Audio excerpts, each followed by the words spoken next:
The first international conference on global citizenship education began in 2016 with the launch of the Sustainable Development Goals, with GCED emerging as a powerful tool to turn quality education into reality. Our conference brought people from around the world together, fostering dialogue, reflection, and the sharing of diverse ideas on GCED.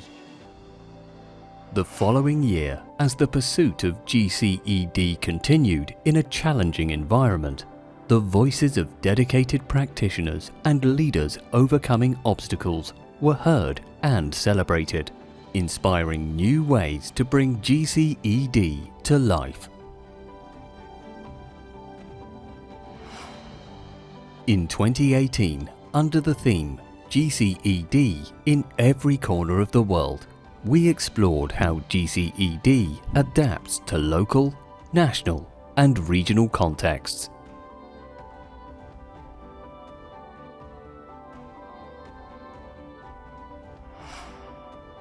The fourth international conference approached learning to live together through the lens of GCED at a time of sensing threat to peace. It was a moment to recall our common goals to achieve reconciliations and peace rooted in collective responsibility.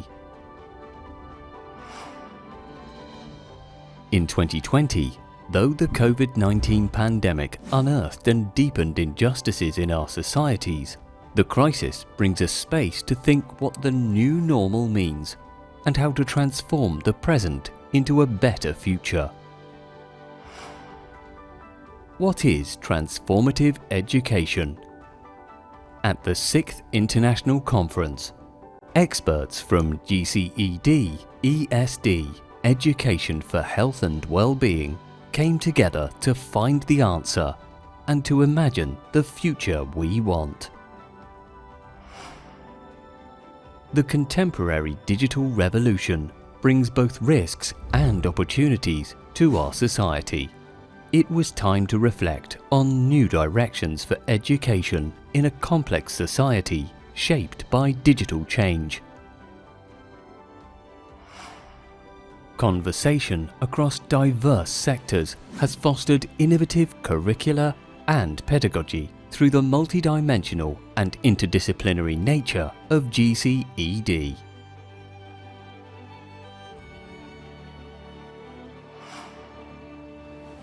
Last year, we sought to explore the role of GCED in addressing global challenges such as conflicts, hate speech, inequality, and climate and environmental issues through multilateral efforts.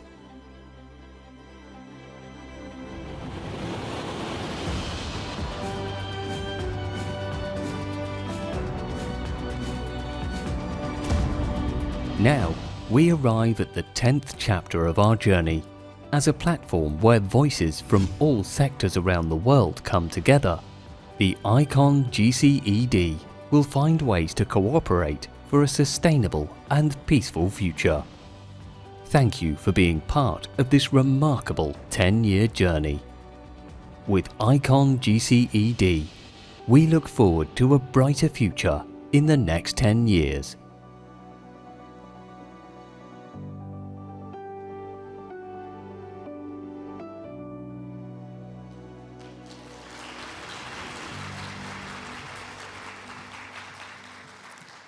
Welcome to the 10th International Conference on Global Citizenship Education.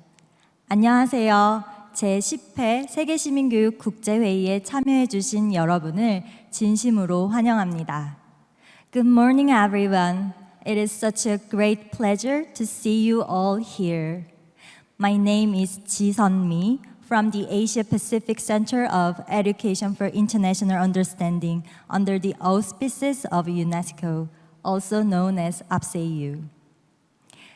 This year marks the 10th anniversary of IConGCED, a milestone made possible only because of your continued commitment and support.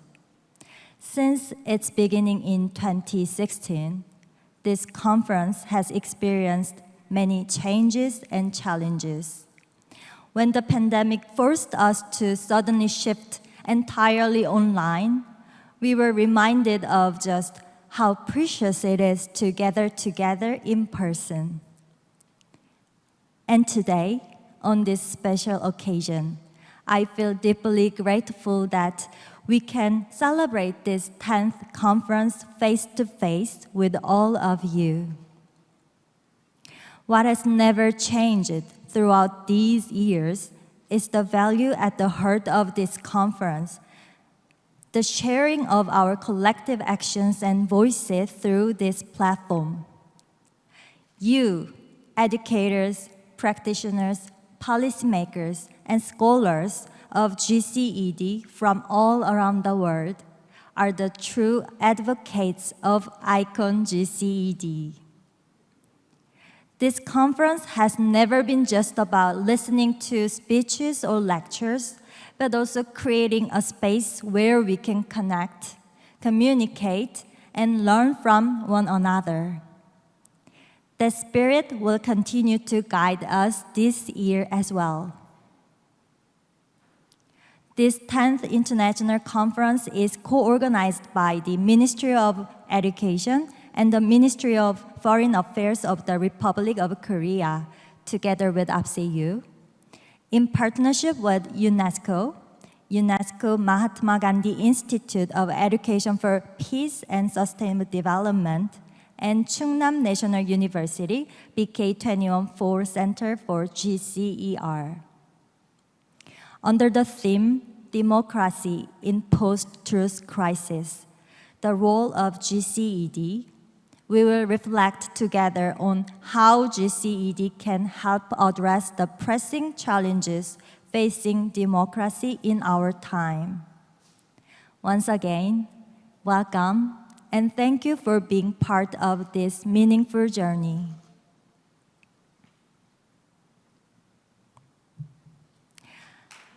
Thank you very much. Now, let us begin the opening ceremony. To start, I would like to invite Ms. Choi Eun-ok, Vice Minister of Education of the Republic of Korea, to deliver her opening address. Unfortunately, due to official duties, Vice Minister Choi Eun-ok could not be here with us in person today. However, she has kindly shared a video message. Let us now welcome Ms. Choi on screen. 안녕하세요. 대한민국 교육부 차관 최은옥입니다. 제10회 세계시민교육 국제회의에 함께해 주신 모든 분들께 진심으로 감사와 환영의 말씀을 드립니다. 이번 국제회의를 준비해 주신 임현묵 유네스코 아태교육원 원장님과 관계자 여러분, 그리고 멀리서 축하의 메시지를 보내주신 스테파니아 지아니니 유네스코 교육사무총장보님께 깊이 감사드립니다. 또한 기조강연을 맡아주신 조셉칸 교수님, 한승희 교수님, 그리고 각 세션의 연사 여러분께도 특별히 감사의 말씀을 드립니다.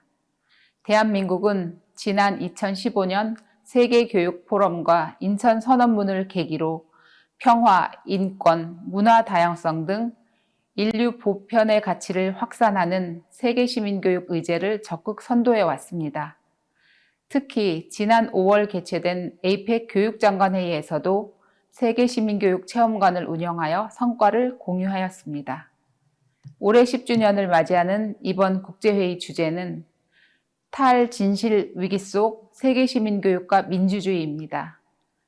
오늘날 우리는 객관적 사실보다 개인적 신념과 감정이 앞서는 탈진실의 시대에 직면해 있으며, 이는 민주주의 토대인 신뢰와 공동체 정신을 약화시키는 도전으로 다가오고 있습니다.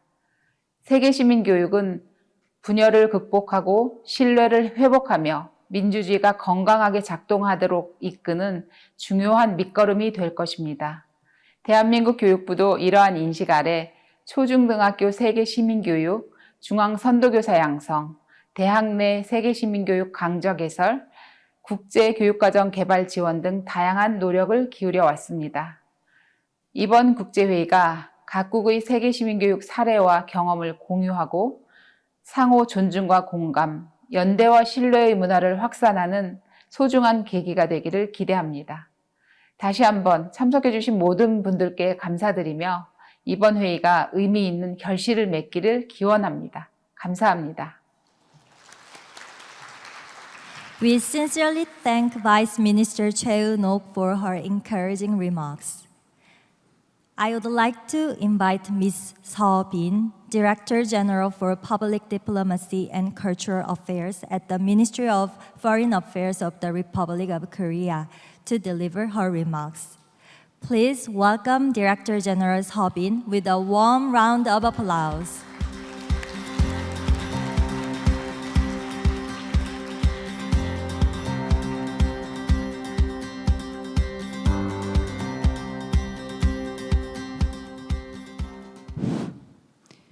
Good morning, everyone. How are you today? Good. It's a great pleasure to be here today, and with Vice Minister and also Director of the Center. I would like to have a warm welcome to all of you to the 10th International Conference on Global Citizenship Education. First and foremost, I would like to join others to celebrate 10th anniversary of the conference and express my sincere gratitude to the Asia Pacific Center of Education for International Understanding and the UNESCO Secretariat for their hard work for the conference. The Korean government, in collaboration with UNESCO, has been hosting this conference since 2016. Along this way, we have raised awareness on global citizenship education and the challenges and their solutions. Education for peace and human development, understanding of the world beyond borders, and respect for differences, a sense of diversity, openness, fairness, and above all, empathy toward others. All of these are at the heart of the global citizenship education which we have been striving for. Given the numerous challenges that we face today, I think there is no doubt that the goals of GCED is more necessary than ever. The forgotten horrors of war are unfolding right before our eyes, and on the internet, violence and hatred and discrimination are rampant. And the tolerance and perseverance is no more respected, and democracy and the rule of law is at risk. I believe global citizenship education offers a way out of all this crisis. In this regard, the theme of this year's conference is very important and very timely. Distinguished guests, since the Korean War, Korea has been one of the most beneficiaries of UNESCO's education program. And we have worked very closely with UNESCO and with a deep understanding of and a trust in the value of UNESCO's education program. As Vice Minister said at the World Education Forum 2015, which took place actually here in Korea, we made efforts to develop the Education 2030 through the Incheon Declaration. And last year, as our efforts to increase awareness of GCED, we have established the UNESCO Prize for GCED. The prize will be awarded this year for the first time, and we ask your kind support. Once again, I would like to thank all of you who have worked very hard for this conference, and I would like to assure you that Republic of Korea will be always and continue to work with you in advancing the goals of GCED. Thank you very much. Thank you, Director General Seo Bin, for your inspiring remarks.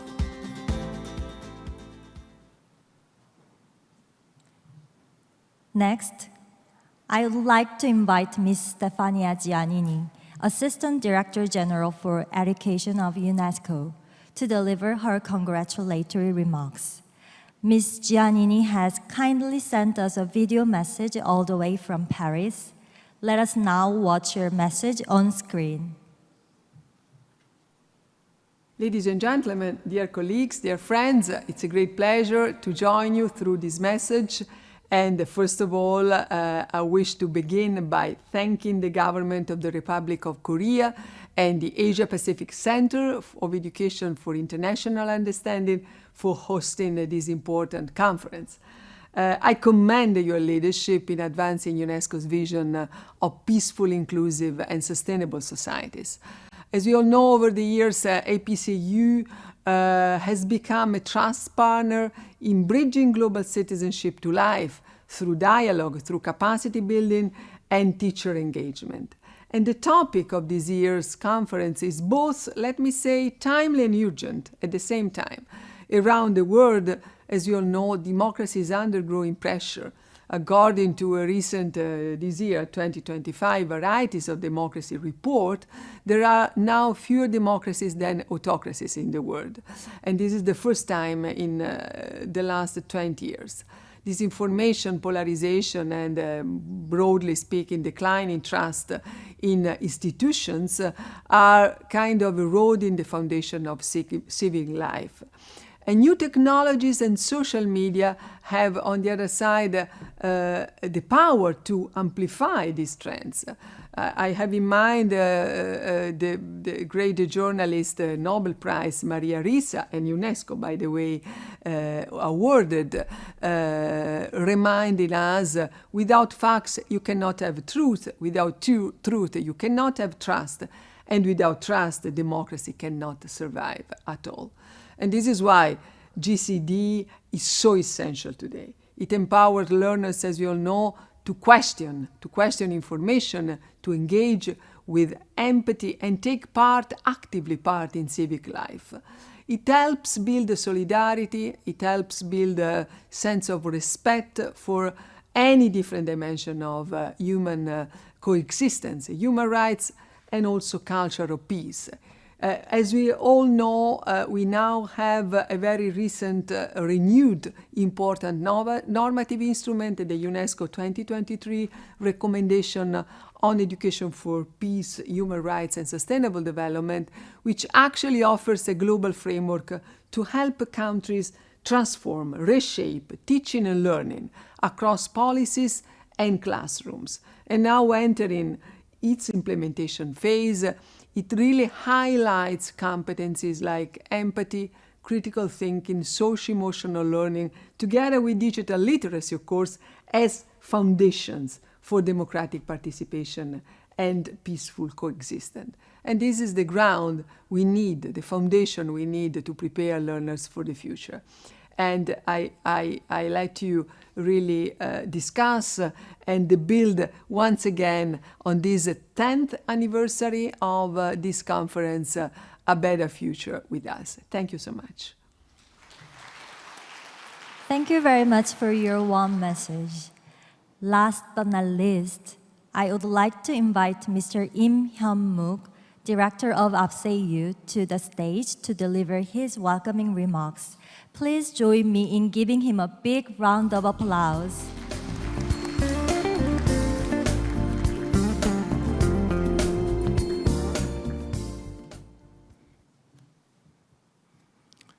Good morning, everyone.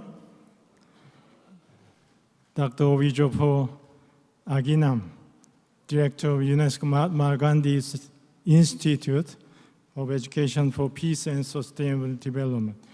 Ms. Ra Eun-jong, Director of Global Education Policy Division of the Ministry of Education, Republic of Korea. Ms. Seo Bin, Director General for Public Diplomacy of the Ministry of Foreign Affairs, Republic of Korea.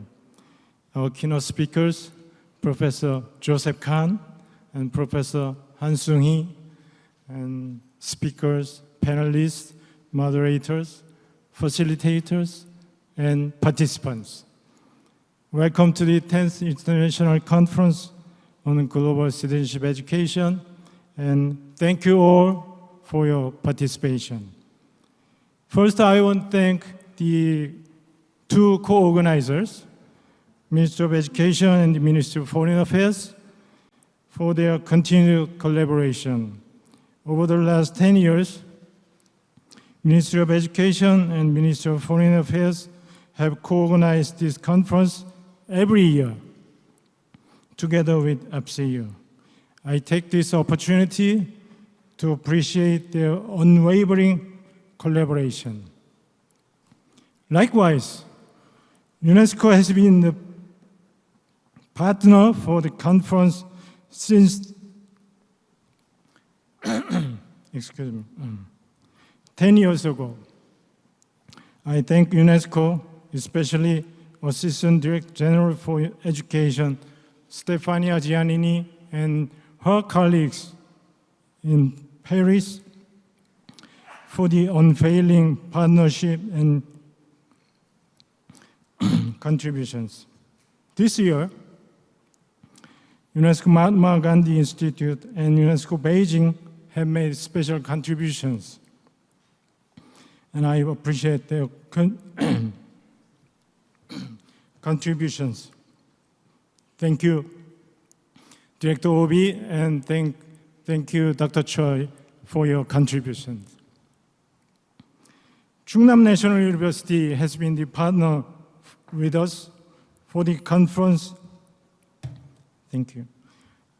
For the second time, following last year. Thank you, Professor Park, for your contribution.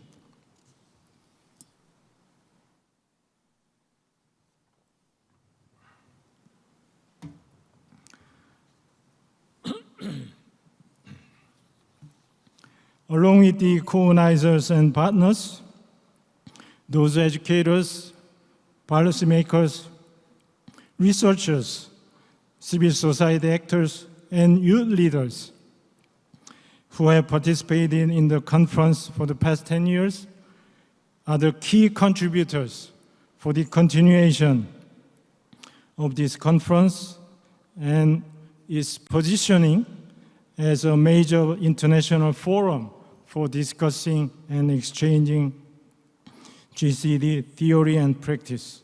So I'd like to appreciate their contributions on this special occasion of the 10th conference. Colleagues and friends, through this conference, we have inspired and encouraged each other to continue our actions and take new initiatives to advance GCED. But I must admit, despite all that, we are now seeing a very critical situation unfolding before our eyes. Sadly, threats and attacks on peace and democracy are growing stronger year after year, while our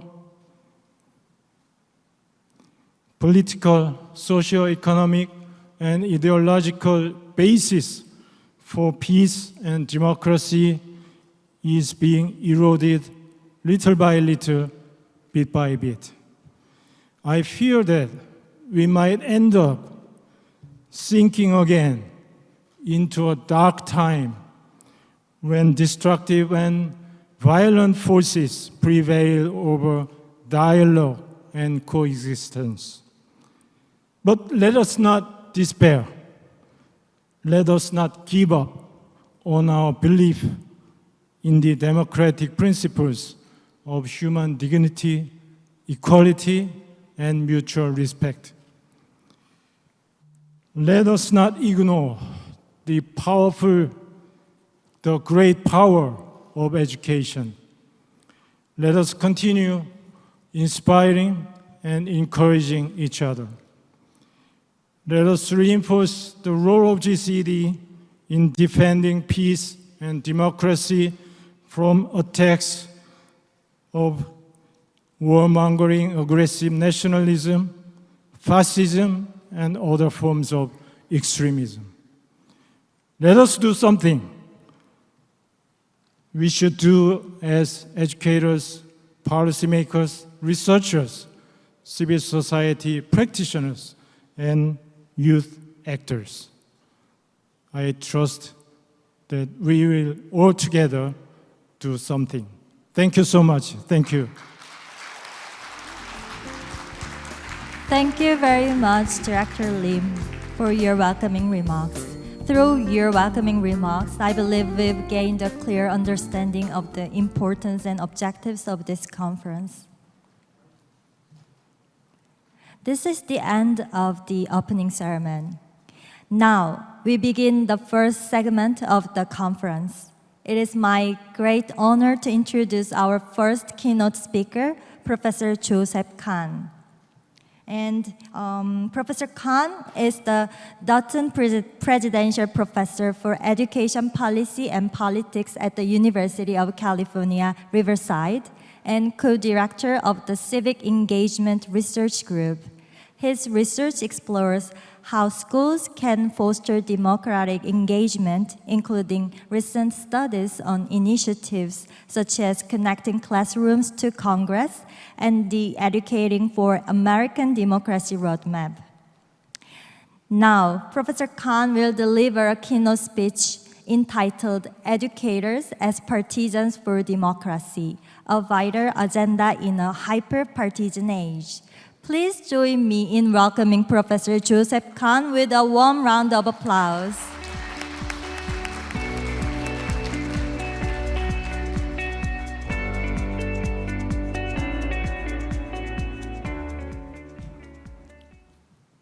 Wow. Good morning, everyone. It's wonderful, really wonderful to be here with you. Thank you for that warm introduction, and I must say I'm both excited and very much honored to be with you all today. What can I say? In many respects, and this is a sentence I don't usually use, there is literally nowhere I would rather be today. I think as the folks doing the introductory remarks expressed, we're living at a time where there is still enormous possibility and many great things, but we are also, in many important respects, at risk of losing, or in some cases, have lost parts of what we most value in society, the opportunities that freedom and democracy, attention to human rights, all provide. So what I'm going to share with you today is a little bit from a talk titled Educators as Partisans for Democracy, a Vital Agenda in a Hyper-Partisan Age. And I must also thank you for the opportunity to put this talk together, because it provided a chance for me to try to pull together a number of things I was thinking about, to try to speak a little broadly about the situation we're in. And while I will certainly draw on information and data and studies around the global situation, much of this is grounded in my experience working within the United States. So I will talk about what I know, but I think there will be, or I hope that there will be, much in that applies beyond the United States, but also may take different shape in different contexts, and perhaps we can get into a little of that when we have some moments for conversation.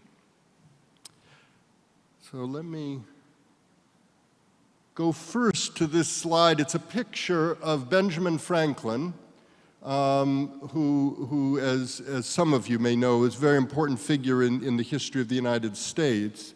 And it's a story that is often told within the United States of a day when Benjamin Franklin in 1787, so 248 years ago, was leaving at the end of our Constitutional Convention, where they drafted the US Constitution.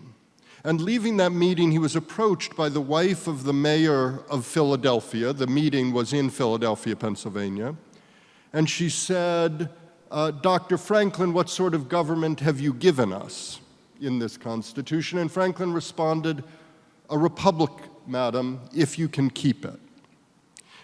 And I think we tell this story within the US context often to say, and to remind all of us of just how experimental, just how radical, if you will, just how uncertain the effort at forming this Constitution that would enable a democratic republic some roughly 250 years ago. And people focus on the fact that he said, if you can keep it, to highlight the fact that democracy is fragile and uncertain. But I want to also emphasize Franklin's use of the word you, because in responding to Elizabeth Willing Powell, he didn't say, if we, the leaders of these colonies, can keep it. He didn't say, if we, the most prominent people in society who just spent literally months together drafting this Constitution, did the right thing. Rather, he said, if you, the people, can keep it. And I think for those of us who devote our lives to education, that's incredibly important, because the work that we are doing to try to help young people, and indeed adults as well, to think and act in ways that will enable not just the preservation of the forms of democracy that we have, but the growth and development of those democracies. And that is going to depend to an enormous degree on, as Franklin said, on us, and whether we can keep it. So here's a slide I've been using for a while, because I thought it just gives an image of the fact that our democracies are precarious. And in fact, when I first started using this slide 10 years ago, the desk was a few feet further back from the cliff. But really, I share this to say that it is just to reinforce what I think some of the opening remarks said, that what we have now is no guarantee of what we will have in the future. And if we take a look, for example, at data collected by Freedom House, which many of you know, has been collecting data on the practices. Do you have free and fair elections within a given country? Do you have freedom of the press within a given country?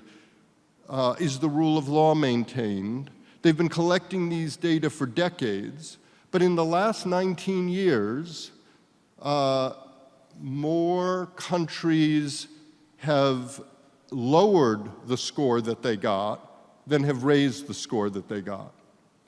So 2005 was actually the last year. 83 countries' score went up, and only 53 countries' score went down. That was the last year that's happened for quite some time. And this is, of course, very alarming. It speaks of a trend, but I think it also says something that, again, for us is very important, that in even the roughest of those years, if we take a look at 2024, when only 34 went up and 60 went down, 34 went up. In other words, we have agency, we have opportunities, and the kind of dedication that I know the folks in this room represent are the people working to make sure we reverse this trend, and that strikes me as possible and vital, but in no sense guaranteed. And so reflecting on these kinds of figures is important. So I use this slide to say, what should educators do? And the thing I mostly want to highlight here, and this is certainly true in the US, but I suspect it's true elsewhere, is we have to be strategic about this, and we have to think about the opportunities that education gives us, because there are many things all of us have to do to protect and enlarge democracy. But schools are best positioned to do some of those things, not all of those things. And so if we think strategically, perhaps we can be even more effective. And I'll highlight three. I'll give my conclusion in a certain sense halfway through the talk. The first, which I think is vitally important, is that schools provide a place that is explicitly designed to focus on truth. I love the focus on figuring out how to deal with the post-truth crisis, because for reasons you're all well aware, and we'll say more about in this talk, if we lose our hold on the truth, and to the extent that we are losing our hold on the truth, it becomes harder and harder for democracy to be legitimate. It becomes harder and harder for democracy to work well. And schools are explicitly designed to help young people think about the truth. Second, we talk a lot about the word democracy, and in this room, I think we would bring differing definitions, but we all would bring rich definitions to that term. But as I'll share, most people, and indeed most young people as well as their parents, don't often have very clear and detailed and nuanced understandings of that term. And so when you say, let's protect democracy, it's not obvious to them what that even would mean. And when you often say things that may well be anti-democratic, but cloaked in the language of democracy, they can have a hard time unpacking that. Schools, again, provide, and I'm not sure we often take full advantage of this, an incredible opportunity by both engaging with ideas and giving young people opportunities to engage in action that will allow them to have a rich definition of democracy and therefore be better positioned to protect it. And the third thing that schools, and schools have more than this, but these are the three I want to highlight, schools can do and schools are well positioned to do, is to bring different kinds of people together.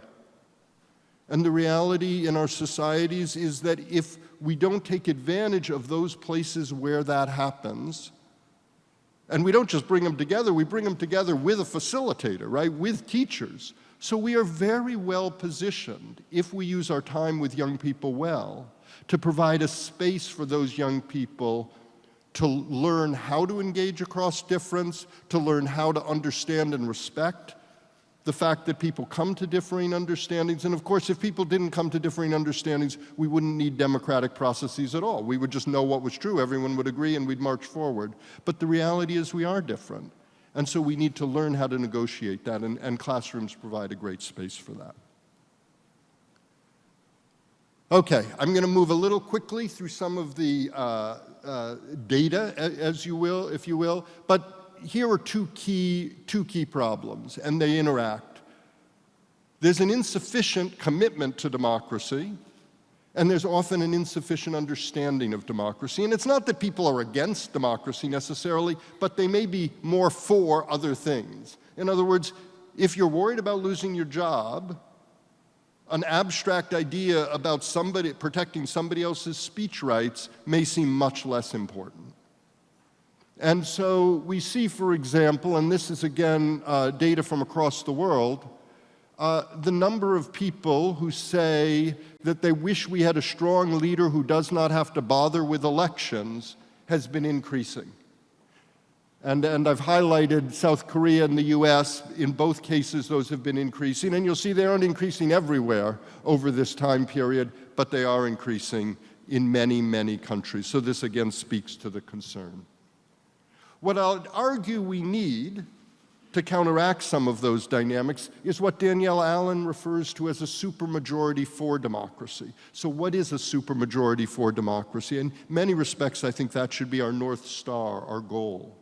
It's a place, or it's a perspective that says, my commitment to democracy is so great that even when pursuing it might come in conflict with some of the specific policies I care about, I'm going to protect those democratic ideals and practices.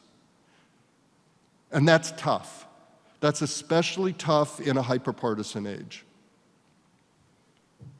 But it is, in many respects, what we need if we're going to keep that democratic process that protects our freedoms and liberties, that protects human rights going. So here are three things, and I've already alluded to some of these. We need to deepen the understanding that folks have of democracy. We need to counter hyperpartisanship by, I would argue, being partisan for democracy. And we need to build the case for the pursuit of truth in a post-truth age. I'll share with you in the US, one of the more alarming statistics is not how many adults circulate falsehoods on social media. It's how many adults say they know they were false and they circulated them anyway. And that number has been growing. So we need to hold on to that respect for the truth. Here's a little bit of data. Again, this comes from 38 countries around the world. The data is from 2000, so pretty recent, where they took a look at young people's understanding of democracy. As you'll see, close to half of the young people really only gave vague, minimal answers, things like, well, I guess people can vote, or I'm not really sure. There was another 10% who said just, I don't know. Very few had complex understandings of democracy, and it's not that I think we're going to get to 90% having complex understandings. But if we don't have more than 10%, we're quite vulnerable. And this, again, is something that through giving young people opportunities to learn and to act, we can deepen. You know, Winston Churchill is famous for saying democracy is the worst form of government except for all the others. And I think that speaks to the fact that anyone who's experienced democratic processes knows it doesn't always work out well. It isn't always pleasant. The meetings can be long. The conclusions aren't always perfect.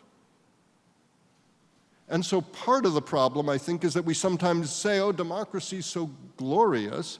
When people's lived experiences, it's not. And so what's key is his second phrase there, except for all the others. I have a colleague who's written a very interesting paper, soon to be published, where he argues that we also have to teach about authoritarianism. And within the US, in the US context, in US history, we often don't. And part of what will allow people, I think, to understand the value of democracy and the meaning of democracy is to understand what happens when we lose it. And this is stuff that prior generations, at least within the US context, may have had a firmer grasp on than current generations, but I know that that very much varies from country to country. Here's a very interesting finding from a study by Pew.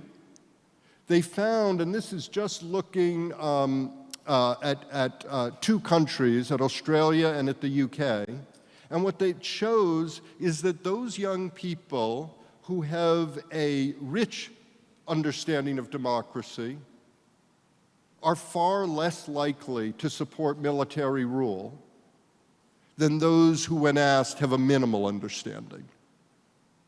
Right? So knowledge is helpful here. If we look at Australia, for example, among those who couldn't give a definition, 26% said a country ruled by the military would be a good idea. And among those who could give a definition, the number dropped to 4%. So we can make a difference here.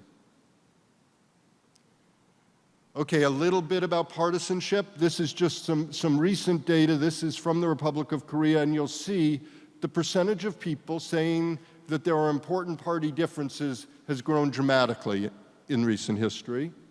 And in the US, I have a little bit more data in this chart from 1952 to 2012. You'll see it bounced around, not particularly going anywhere till about 1978, and since then it has climbed dramatically. And if we had data past here, it would be still higher. So why does that matter? Well, in the US context, in 2019, 15% of Democrats and Republicans, our two major parties, agreed with the statement, we'd be better off if a large number of the opposing party and the public just died. It's very hard to keep a nation together when people believe that's true. Now, I don't think that 15% were ready to go and enact this, but I think the fact that even on a survey that they could agree to a statement like that speaks about the risk that hyperpartisanship and what scholars often refer to as affective partisanship poses if we're trying to build a country that recognizes the legitimacy of other people's perspectives. What we see, and this is especially true in the post-truth era, is that rather than evidence helping to shape judgments, one's policy positions and partisan beliefs shape judgments of the evidence. So if the evidence contradicts what you had thought before, you don't reevaluate what you think, you reject that evidence. And as a result, people don't just disagree about what to do, they disagree about basic facts. Again, I think schools can help, but if they don't, rational discourse suffers, winning, not learning, becomes the goal, respect for others diminish, and if all that happens, the legitimacy of democracy suffers. If I believe that people cheat, why would I legitimize elections? If I believe people lie, why would I engage in debate? If I believe the other side is evil, why would I commit to treating them humanely or defer to elections when they might win? All of those belief systems put our democracy at risk, which is not to say that we shouldn't be partisan and believe in the things we believe and argue for them. But if we don't help young people learn how to do that in democratic ways, everything unravels. Okay, couple quick thoughts, and perhaps in the discussion we can say more, but there's a good bit of evidence to support each of these claims. When diverse groups work together on a common project, and this is key, in non-hierarchical ways, divisions narrow. If they work together in hierarchical ways, you don't get that positive benefit. So that's a huge implication for the way we do things in school. Opportunities for democratic agency build commitments to democracy. We have to give young people those opportunities. And there are many practices. Structured academic controversies is one. Giving kids opportunities to engage in deliberation but not debate is another. Teaching civic online reasoning skills that allow them to judge the accuracy of information. Those both teach how to behave democratically, but they also teach a commitment and a respect for the truth, for learning, for reasoned argument, all of which can support democratic outcomes. So I'll share with you just a little bit about what can happen otherwise. And finally, I'll close with a quote from Hannah Arendt. As many of you know, she wrote a brilliant book many decades ago called The Origins of Totalitarianism. And what she said was the ideal subject of totalitarian rule is not the convinced Nazi or the convinced communist, but people for whom the distinction between fact and fiction and the distinction between true and false no longer exist. So I very much want to commend the organizers of this conference for focusing on the post-truth crisis and for helping us all to think and focus on the need to address these concerns. Thank you so much.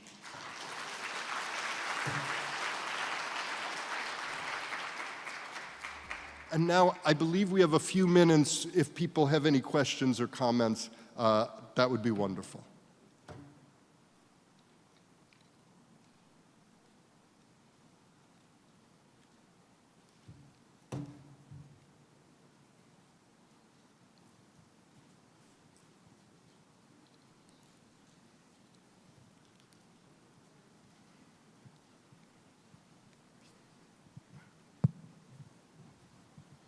Good morning, Professor Khan. Good morning. My name is Kelechi Carlo, Political Science, UCR. Yes. Thank you for that wonderful presentation. My question to you is, to what extent would education lead us to true democratic outcome in situations when we come to the democratic practice from an unequal status and perceptions? Thank you. So thank you very much. And I don't know if others in the audience realize, but the two of us are actually at the same university, but it's a big place and we have never had the opportunity to meet. So it took Seoul to bring us together in the same room, and I'm very grateful for that. I really appreciate the question.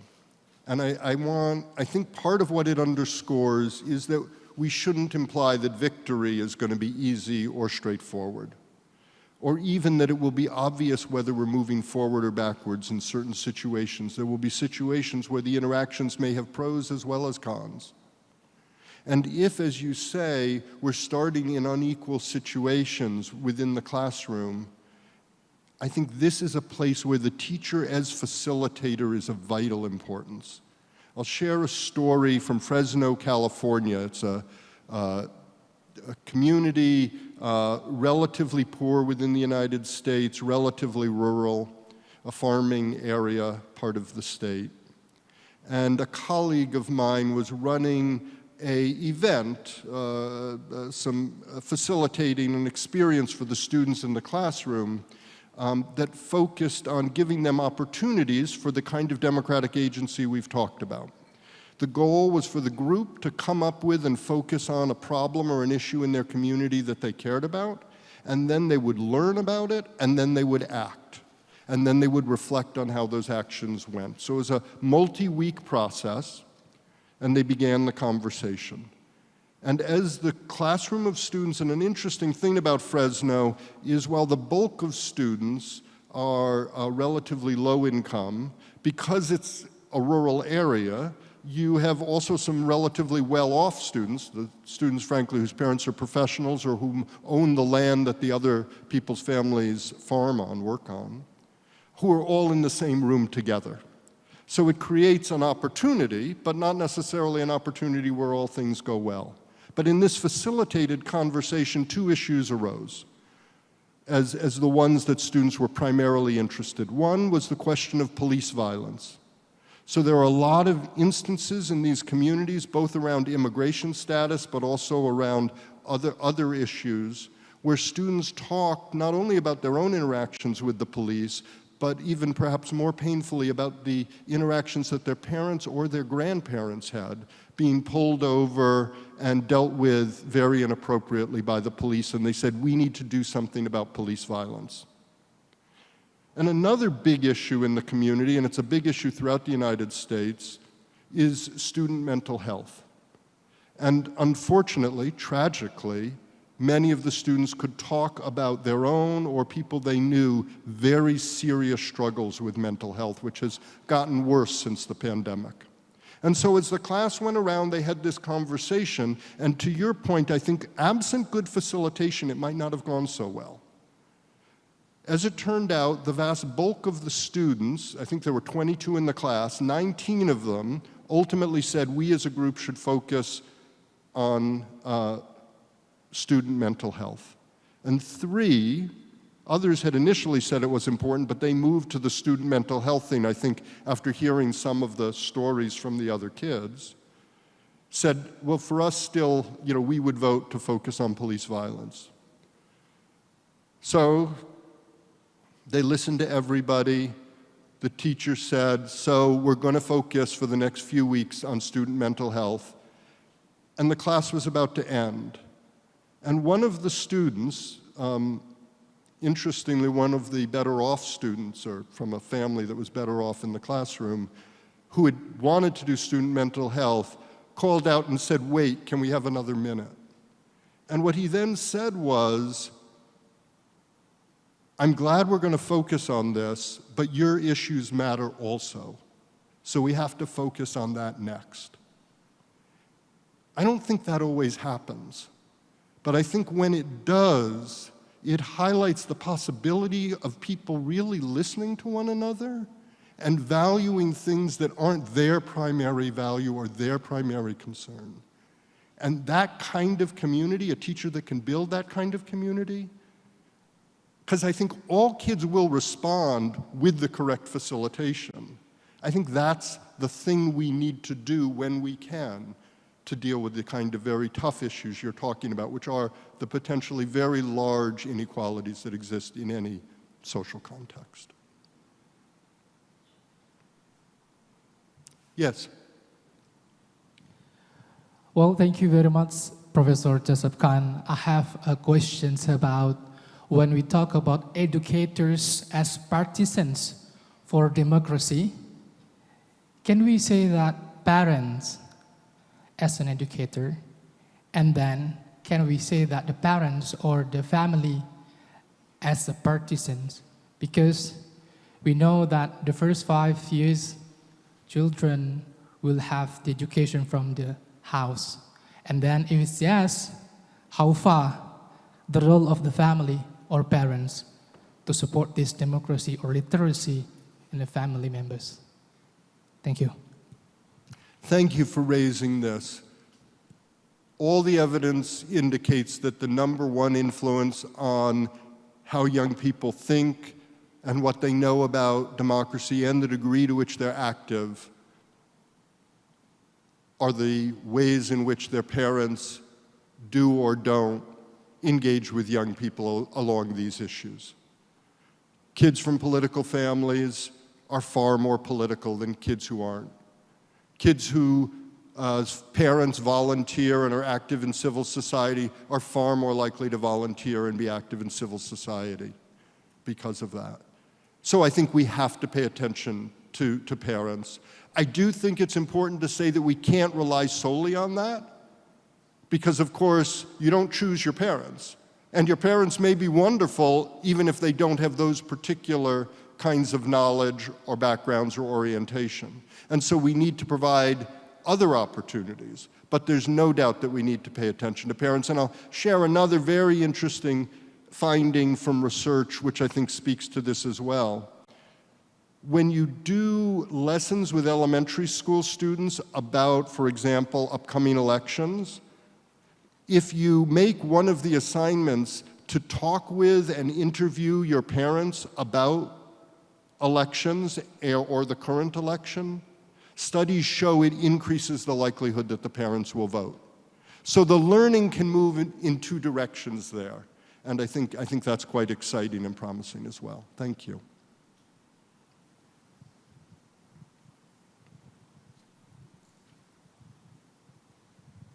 Thank you, Dr. Joseph Khan. It's a wonderful presentation with such a great analysis of facts and figures. I just want to learn something from you that all over the world now in digital era where we are just dealing with the machines and we are just focusing on literacy and numeracy, but unfortunately, we are not focusing on the values, manners, and ethics in our students. So how come the role of school becomes important that we should need to develop human beings rather than robots?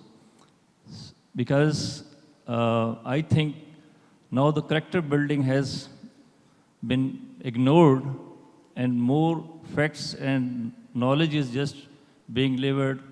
No humanity is being focused. No rights and peace and all other things.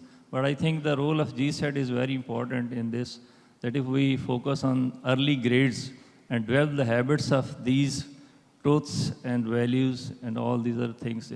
So what do you think about this? Thank you. Thank you. I'm not sure I fully heard everything that you said there, and was the question about whether we're also dealing with technology and the ways in which young people are engaging with that? Am I correct that that was?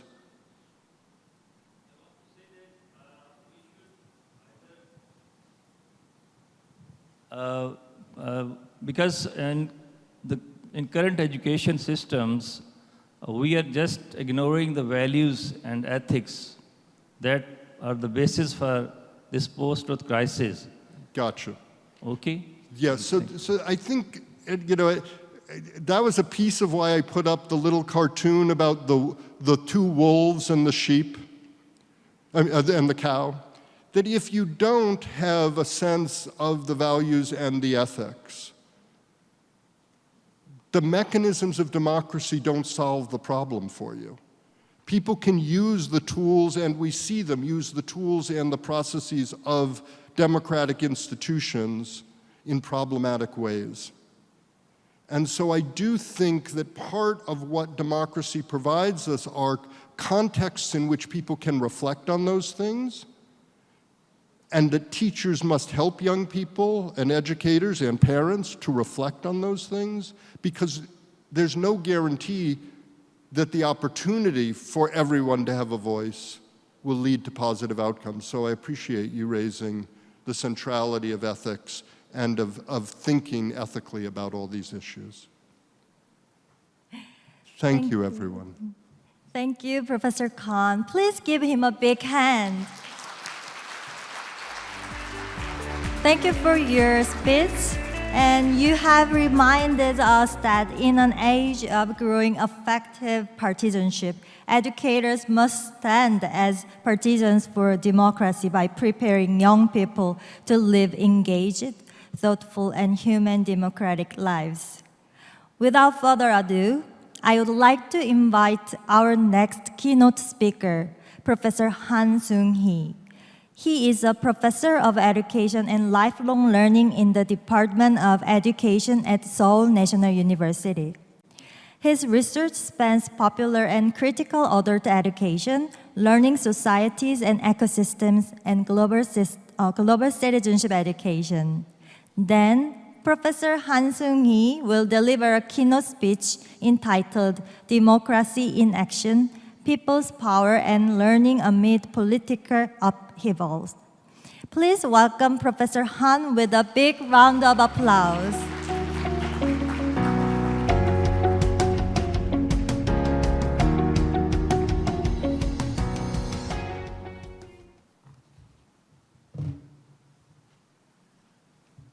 Good morning. It's a great day, and weather is great, perfect. And this morning when I come here, I reflected myself, do I know democracy? I thought definitely yes, but today, I don't know. I experienced too many unprecedented, surprising, and beyond my imagination things like against human rights and power struggles, fights. So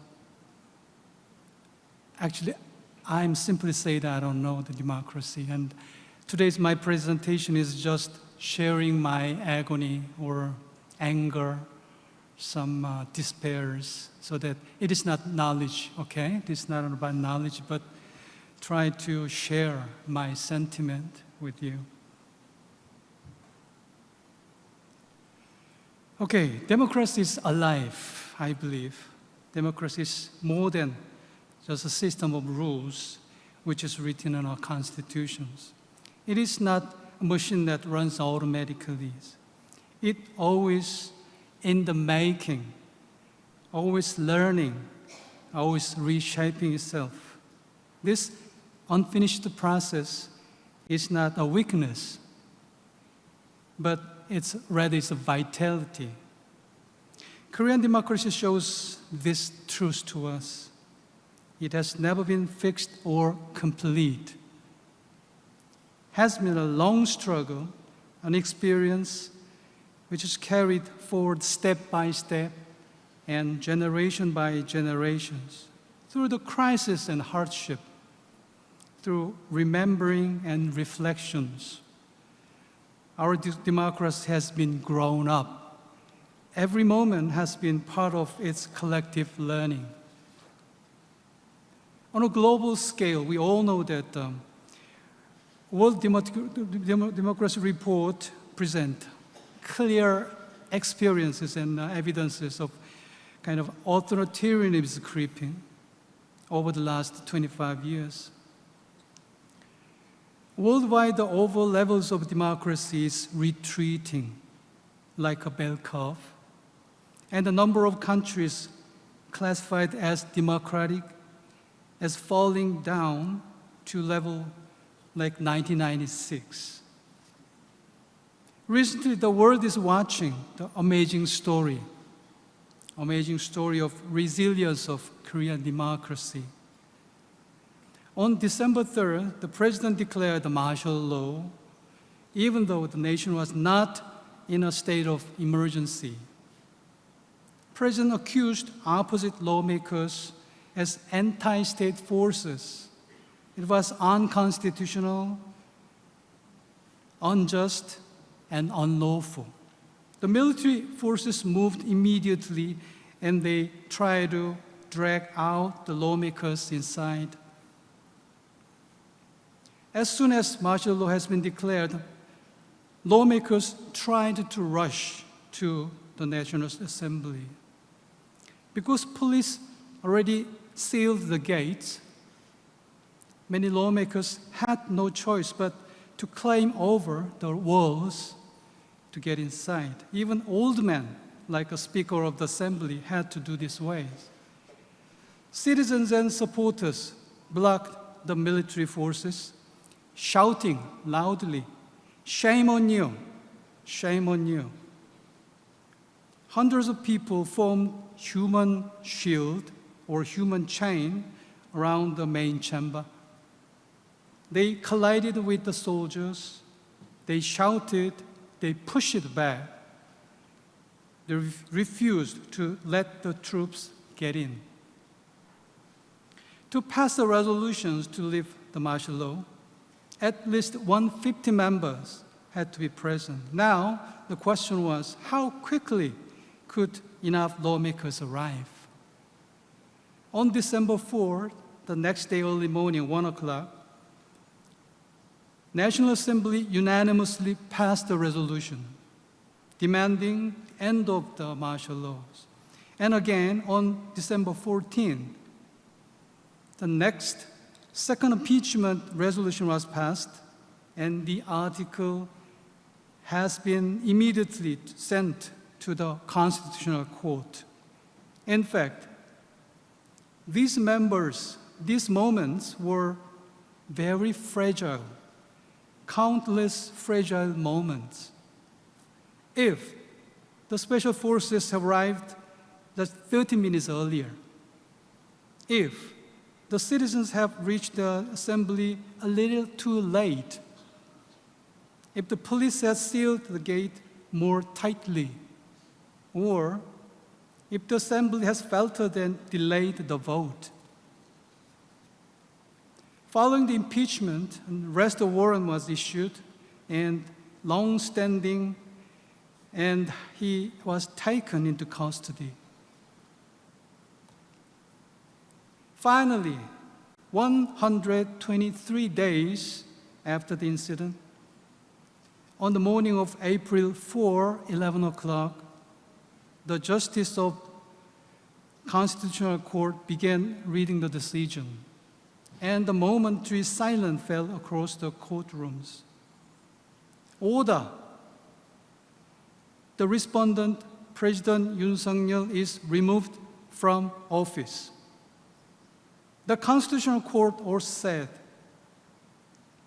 the benefit of protecting the Constitution by removing the respondent is overwhelmingly larger than any national loss resulting from the removal of the president.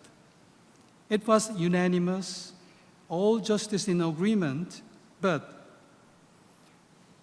to reach the moment, Korean society had endured unprecedented tension. Exactly six months after the incident, new president election was held, and Lee Jae-myung, the opposite party leader, won by wide margin.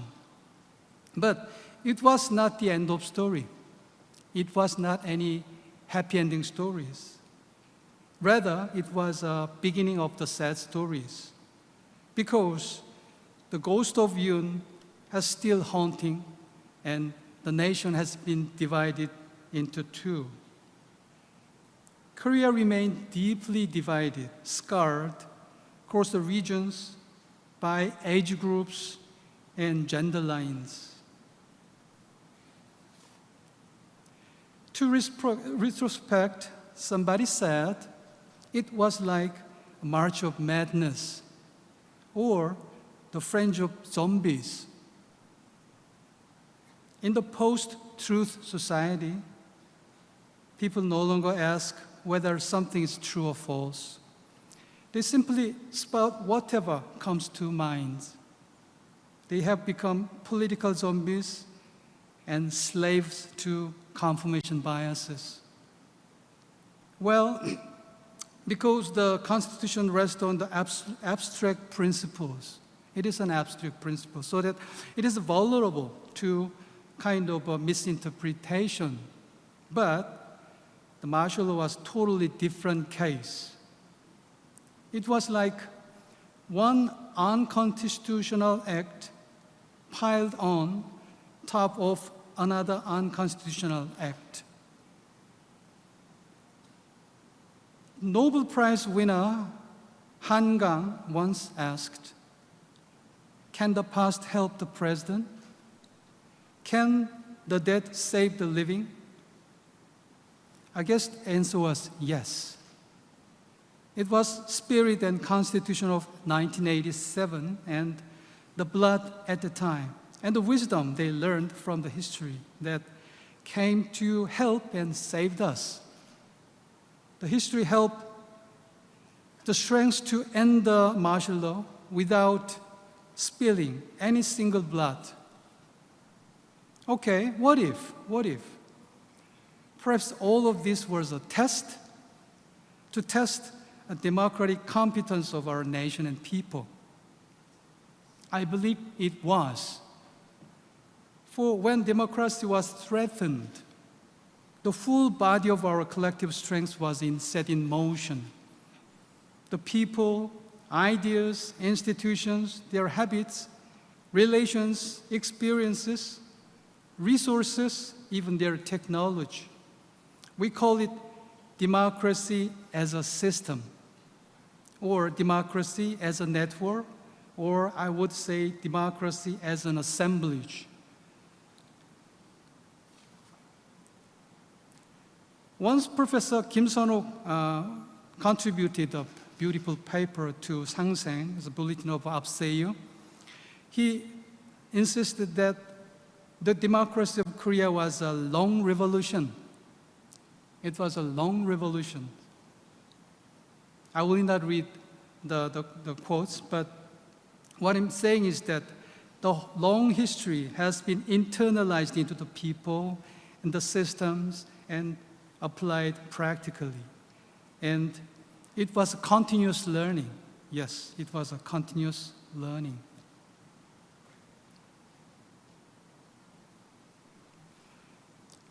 I dare to say that democracy in Korea is a democracy of becoming, or the democracy itself was an assemblage of becoming.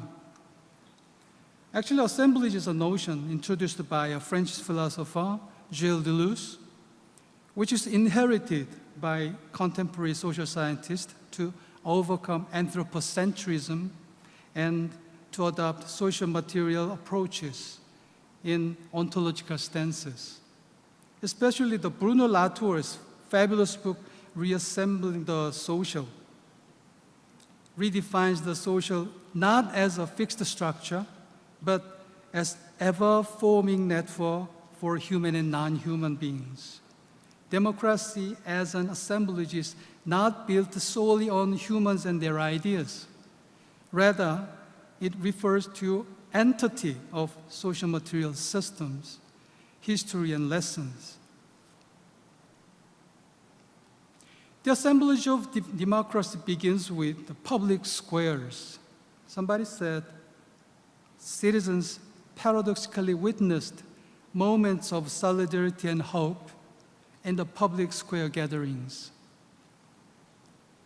Korea is democracy of the public square, and it is a key engine of the becomings, which breathe new vitality into the transformations. Whenever democracy is at risk, squares are opened by the people who continuously gather to protect them. Holding candles, waving light sticks, climbing onto the stage to debate, and returning home with gained new knowledge and solidarity.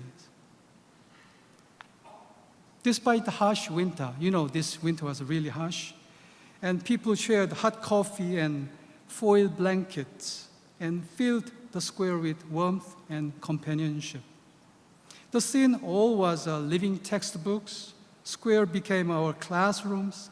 Everyone stood at the podium was a teacher, and every unfolding events, cries of protest, every claim became our curriculum. I believe history itself was written in real time, alive, unfiltered, and unforgettable. Of course, we cannot underestimate the role of formal educations, which upbringing like a democratic citizenships for a long time. 12 years of formal schooling is very precious to provide the foundations of democratic learnings. But the great limitation of the school is that school teaches democracy as an explicit knowledge and as a pure ideas and concepts. In that process, its practice, its context, its activity and systems, or its hybridities, complexities, contingencies, and path dependencies are disappearing. The school system, school curriculum makes them as a museum piece. I believe democracy is rough, imperfect, and contested, and it should be learned that way, and we must teach it that way. We must teach democracy in its entirety, even with all the imperfections. The task is to open up public debate about the various forms of connections in which democracy is entangled. This is not to say that we must always go out to the public square and to learn democracies. Rather, the key point here is that we must move beyond reductionism. Reductionism thinks that if we break the whole into parts and reduce those parts into simpler units, then we can understand, even reconstruct the complexity of the whole. Society can be divided into individuals, of course, and even the individuals, it just came from the Latin indivisible, is imagined as the smallest irreducible units. Modern education rests on this kind of belief. They believe that through the learning of each individuals, the complexity of society can be rebuilt. But democracy is not something like that. We are told it can be fragmented into subject, into skills, into competencies, as if complexity could be reduced to simplicities. But reality does not obey like that. Now it's time to talk about the direct question of how can we teach democracy? How can we teach democracies? If teaching democracy is so complex and multidimensional, how can we teach them? Or what kind of learning theories can support that kind of learning? Before we get into the details, let me share some 4 pictures of Pablo Picasso. They all share near the same title. The title is Man with Guitar, Man with the Guitar. But as you move from left to right, you begin to notice clear differences. One of Picasso's most artistic strategy is to place the third dimension onto a 2-dimensional sheet. So, toward the right, you can sense the growing complexities, the tension to represent perspectives which are not visible in single papers.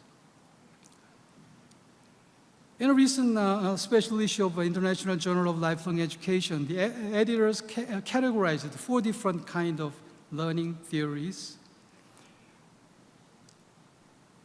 They argue that the ontological and epistemological foundations of learning theories are gradually shifting from left to right, like scientific learning theory, humanist learning theory, contextual learning theory, and post-humanist learning theories. So we are more focusing on the right side and what kind of new perspective and ontological theories can help understand teaching democracy in our schools or elsewhere. I created some kind of interactions between like virtual 4 other peoples who are talking about their mission of teaching the democracies from 4 different theoretical perspectives.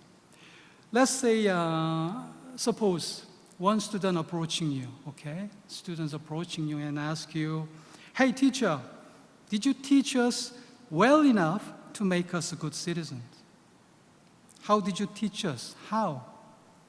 Then maybe you have to answer. So first one say that from a cognitive and behavioral perspective, they will say that I did my part. I did my part. I delivered the correct information in class. I explained the definition of democracy, its principles and institutions. I assessed their understandings through tests. The matter of what they chose to do with the information, well, that's beyond my control. I don't know. Second person who are based on the humanistic learning theory will say that we tried to cultivate democratic values, to foster empathy, self-awareness, moral responsibilities. We encouraged students to reflect on themselves and the world. If society still faltered, maybe we reached their minds but not their hearts deep enough. Third person will say that from a social, cultural or contextual learning theories, will say that education doesn't happen in vacuum. Learning is shaped by community, culture, and relationships. The problem is bigger than the classrooms. If democratic value didn't take roots, maybe it's because the broader social ecosystem doesn't support that learning. Lastly, and finally, from a post-human and social material perspectives, the person will say that perhaps democracy was never something to be taught in a traditional sense. It emerges through complex interactions between people, technology, environments, and institutions. If democracy is under threat, we must look at the entire assemblage of learnings, the school, the media, and digital platforms. Well, anywhere that values are formed and contested, education is not linear and responsibility doesn't lie with the teachers alone, but with the entire learning ecology. Each response reflects a different dimension of learnings, and each reveals both potential and limitations of education in safeguarding democracy. I believe the evolution of learning theories of humans mirrors these trajectories by time. At first, education models were built around the simple structures like teacher, textbook, students. But over time, they began to incorporate emotion and human dimensions. Then, expanded to include the broader social and contextual forces that shape learning. More recently, influenced by post-human and new materialist thought, learning is being reimagined as something that emerges from hybrid relations between human and non-human. It is a progression, I believe this kind of progressions, from the simple to entangled, or linear to multidimensional, whatever. Okay, last slide and one thing more. Recently, we observed that K-pop Demon Hunters has captured extraordinary attention. I may not fully understand why it constitutes to spread like a wildfire. Yet, I cannot help but wonder if the struggles of today's youth in an age of post-truth societies. I believe youth may not know what truth means, but they have not abandoned their desire to remain truth to themselves. What we hear and see in this film seems to echo their conflicts in facing our societies. Of course, this movie is nothing to do with the politics, but let's read the lyrics as it tells about youth's despair about their society and divided politics. Let me read some lyrics. Nothing but the truth now, the worth of what I came from, patterns I'm ashamed of. I try to fix it, I try to fight it. My head was twisted, my heart divided. I don't know why I didn't trust you to be on my side. I broke into a million pieces and I can't go back. The scars are a part of me, darkness and harmony, my voice without the lies. This is what it sounds like. So, I believe democracy has been carried scars, divisions, and conflicts. But those scars are not defects to be erased, but it is a mark to be embraced as a part of life itself. What truly matters is the courage to hold both light and darkness together and to live with them in harmony. Thank you very much. Thank you, Professor Han, for your thought-provoking speech. Due to time constraints, we'll not be able to proceed with the Q&A session. If you have any questions, please feel free to approach the speaker directly after the session. Thank you for your understanding and cooperation. We will now take a moment for a group photo with our guest speakers on stage. Please come forward and line up in 3 rows on the stage, following the guidance of our staff. Please come forward.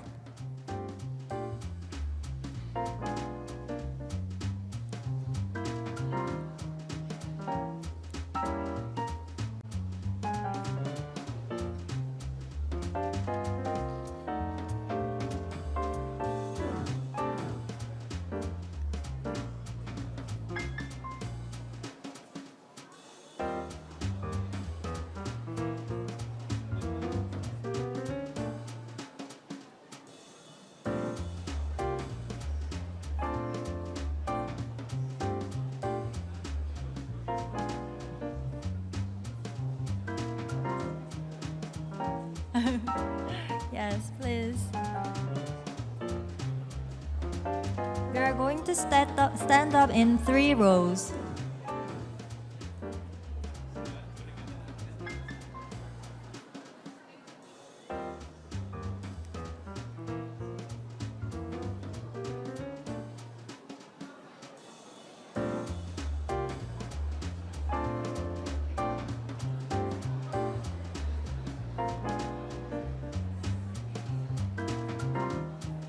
Everyone, are you ready?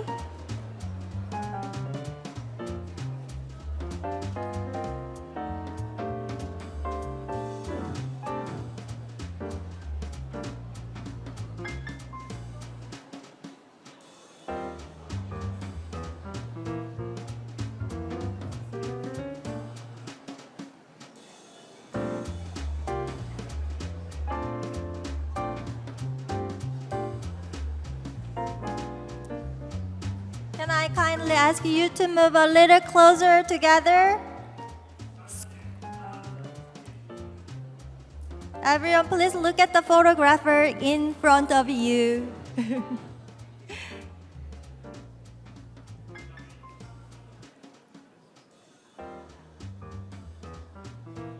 Squeeze in just a little bit more so that everyone fits in the frame.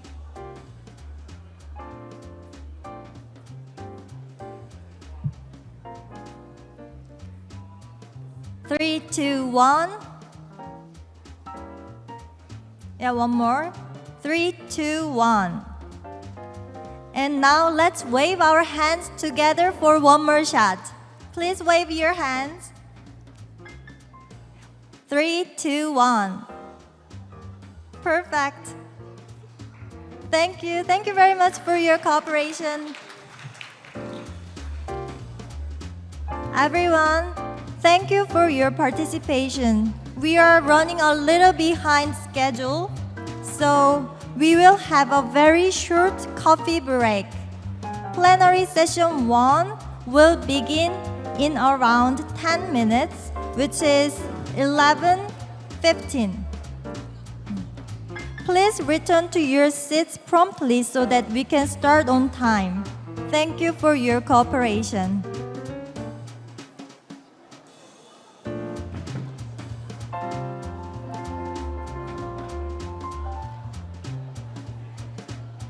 Attention please. The plenary session 1 will start now, so please return to your seats. 안내 말씀드립니다. 지금부터 기조 세션 1이 시작됩니다. 로비 및 장내에 계신 분들 모두 자리에 앉아주시기 바랍니다.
Attention please. The plenary session 1 will start now, so please return to your seats. 안내 말씀드립니다. 지금부터 기조 세션 1이 시작됩니다. 로비 및 장내에 계신 분들 모두 자리에 착석해 주시기 바랍니다.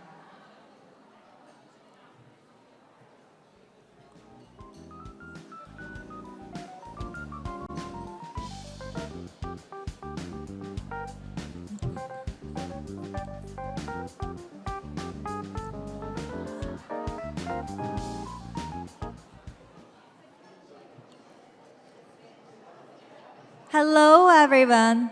Now, let us begin the first plenary session, Democracy at Risk, Confronting Post-Truth and Related Challenges.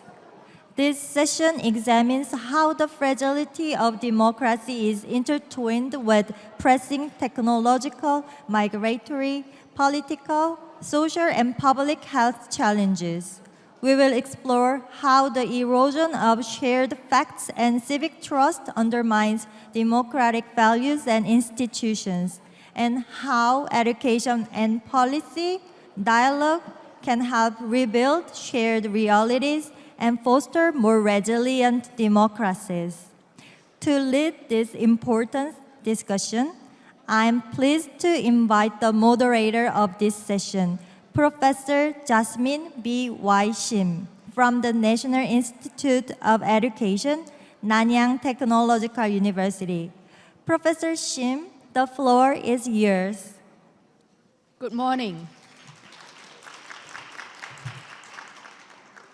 Good morning, distinguished guests, colleagues, and friends. Welcome to our first plenary session.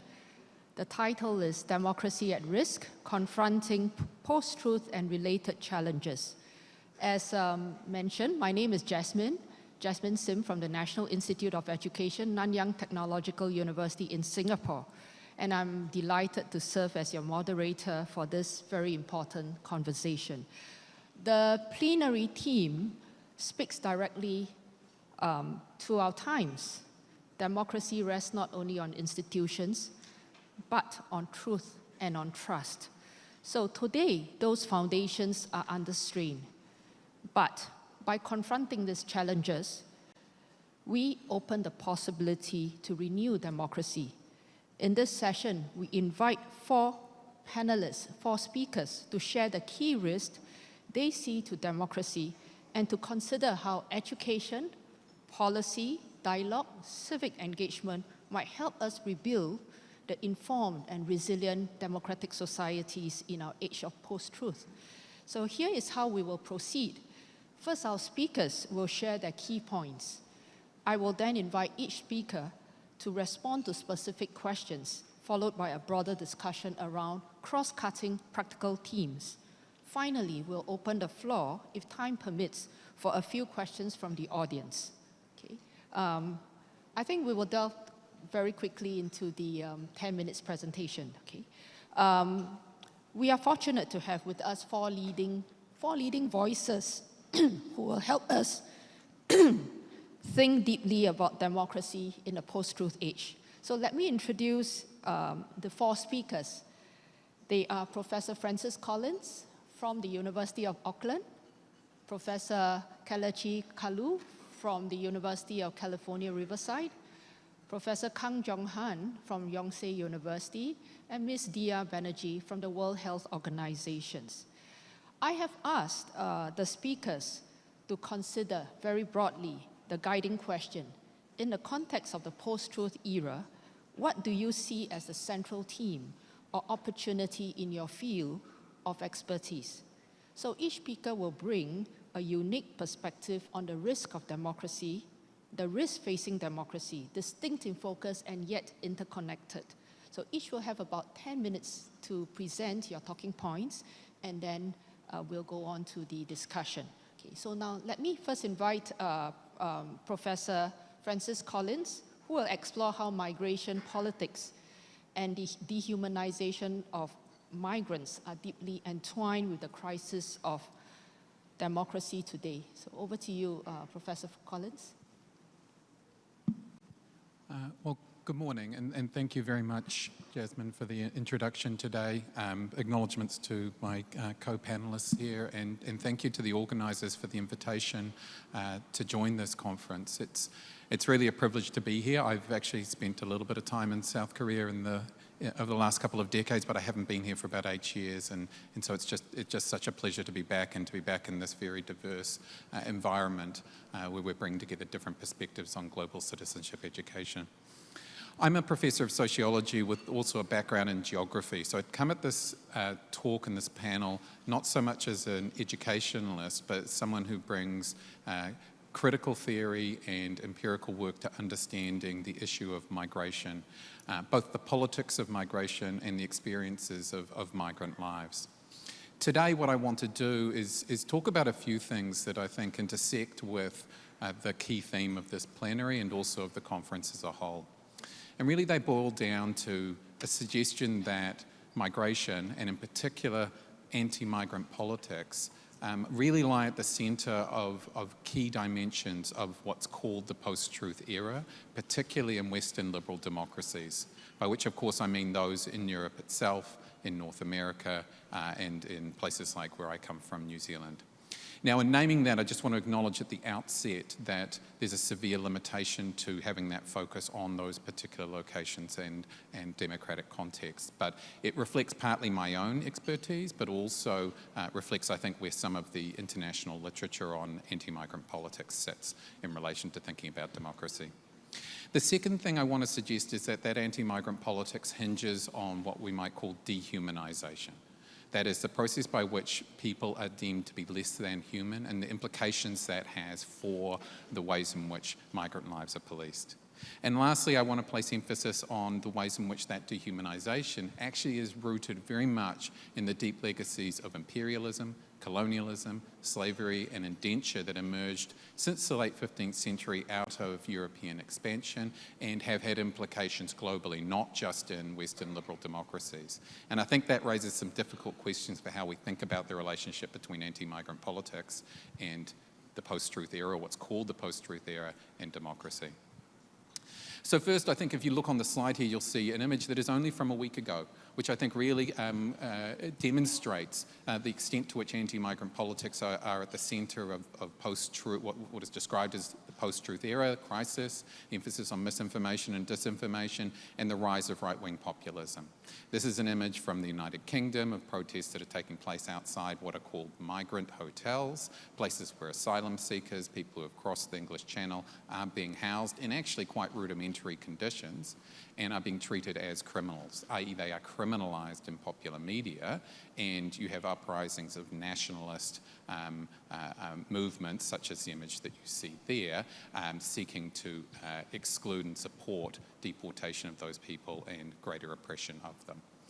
This is exactly indicative of the link between anti-migrant politics and what we can call the post-truth era.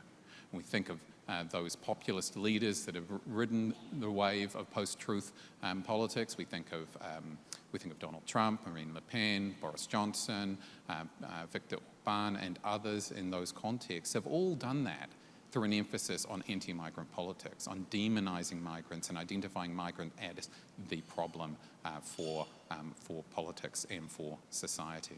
Now, as I said at the outset, the emphasis that I have here is primarily on those Western contexts, but that's not to say that anti-migrant politics doesn't happen elsewhere. It does, and in the past I've undertaken research here in South Korea, I've spent time in Singapore. Anti-migrant politics is an issue in those places, but I think that it takes, first off, I'd say I think it takes different forms, but also that we might want to think carefully about how that relates then to political practice and democracy in those places. Hopefully we'll move on to the next slide in a second. But what I think is important about addressing anti-migrant politics and its relationship to democracy is recognising that populism, and particularly right-wing populism that hinges off an emphasis on post-truth or misinformation, disinformation, those sorts of things, centres around the construction of the people.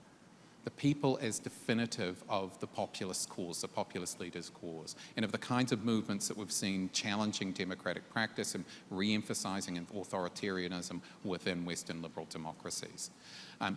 That is especially so in the case of xenophobic nationalist populists, again mentioning people like Le Pen, Orban, Trump and others.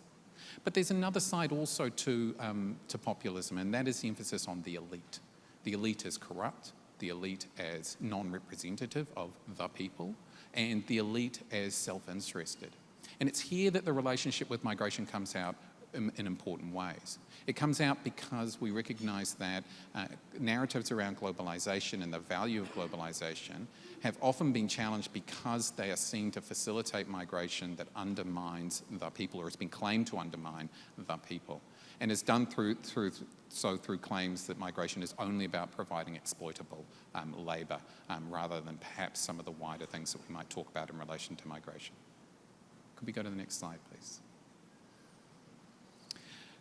The important point I want to make here is that the link between populism and anti-migrant politics also draws attention to what we might call dehumanisation, and the ways in which migrant populations generally in this current moment are deemed to be less than human, or able to be treated in ways that are unacceptable for the people, that are unacceptable for the citizenry of democratic nation states. That becomes particularly apparent when we see emphasis on border control and deportability. Again, a very recent image on the right here of ICE deportation exercises on the streets of American cities, or on the left here, the policing that's undertaken in the Mediterranean Ocean of migrations across from Africa, but also has happened in the land borders of Europe as well. Dehumanization, and if we could go to the next slide, dehumanization has a much longer history, though, that I think that we need to pay attention to. And that is to recognize that it is not simply a product of recent anti-migrant politics and the recent populist emphasis on migration as a problem and as a crisis. Rather, I would argue that we need to see dehumanization as fundamentally central to the emergence of capitalism and the emergence of liberal democracy's relationship with capitalism as well. I think it's useful here to draw on the sociologist Ramon Grosfoguel, who argues, emphasizing racism, but its links to dehumanization, suggests that racism is a global hierarchy of superiority and inferiority along the line of the human that has been politically, culturally, and economically reproduced for centuries by the array of Western imperialism, colonialism, and its application into modern democratic nation states. So I will put the mic closer to my mouth. I won't start again, though. Crucially within this, we recognise that early forms of organised commercial migration, including kidnapping and enslavement of peoples through the Atlantic slave trade, global indenture, as well as mass immigration of white European settlers, such as my ancestors who went to Europe, was facilitated through processes of dehumanisation, which saw different valuing of different people in different sorts of contexts. Okay, so dehumanisation has long histories, and the ways in which people are dehumanised in relation to contemporary anti-migrant politics carries that on in many ways. So, if we can move to the next slide, please. This, I think, has an important alignment, I would suggest, with also the emergence of democracy. And particularly, obviously, I'm thinking here of modern democratic practice, although I think if you read Michael Harchand's book on the spectre of race, he draws back questions of dehumanization and race back to Athenian democracy in ancient Greece as well. We would recognise that the formation of democratic European nation states, by which of course I mean both those in Europe and the settler colonies that emerged outside of Europe, occurred within racially stratified forms. So in the context I'm from in New Zealand, it occurred in a context where Indigenous people, Māori in New Zealand, were being dispossessed of their land because they were seen as less than human, their sovereignty was being taken away, and they were subject to violent oppression. That is the same in other white settler colonies in the United States, where you would add the extra layer of the slave estate that that democracy formed within in the United States as well. There's also a link here to science and the ways in which truth has been produced around racism, and it's reproduced notions of dehumanization as well. We can see that in Enlightenment thought and its connections to racism, whether we're looking at Hume or Rousseau or others. They all articulate a differentiated notion of humanity where people are entitled to different sorts of rights, at the same time that articulations of modern forms of democracy are also emerging. We've heard this morning of some heroes of democracy. Churchill, for example, also a secretary of colonialism for the British Empire. Benjamin Franklin, also they're working within that same slave estate and benefiting from it. So I think we need to be careful about these histories of democracy and what we think about them and what they mean in terms of recognising today's supposed post-truth environment and its emphasis on racial differences and whether they are in fact an anomaly. Just go to the last slide and I'll just highlight a couple of things, really just gesturing. As I said at the outset, I'm not an educationalist. I am a professor of sociology, and yes, of course, I teach sociology, but I don't study education in the way that there will be experts in this room do. But I would note just three things really, really quickly. Firstly, that once we recognise these legacies and their implications, we'd recognise that any educational emphasis on addressing anti-migrant politics needs to address colonial legacies, both in educational terms and in their material implications. We need to think about different sorts of pedagogies that are based more on creativity and co-learning, and I think we've heard a little bit about that from Professor Hahn in the last keynote. And it also recognised that we need to think about the plurality of knowledges and not just hinge our understanding of democracy and how we act on those same Western liberal democratic traditions, but perhaps broaden our way of thinking about politics and being together. Thank you. Okay, thank you. Thank you, Professor Collins.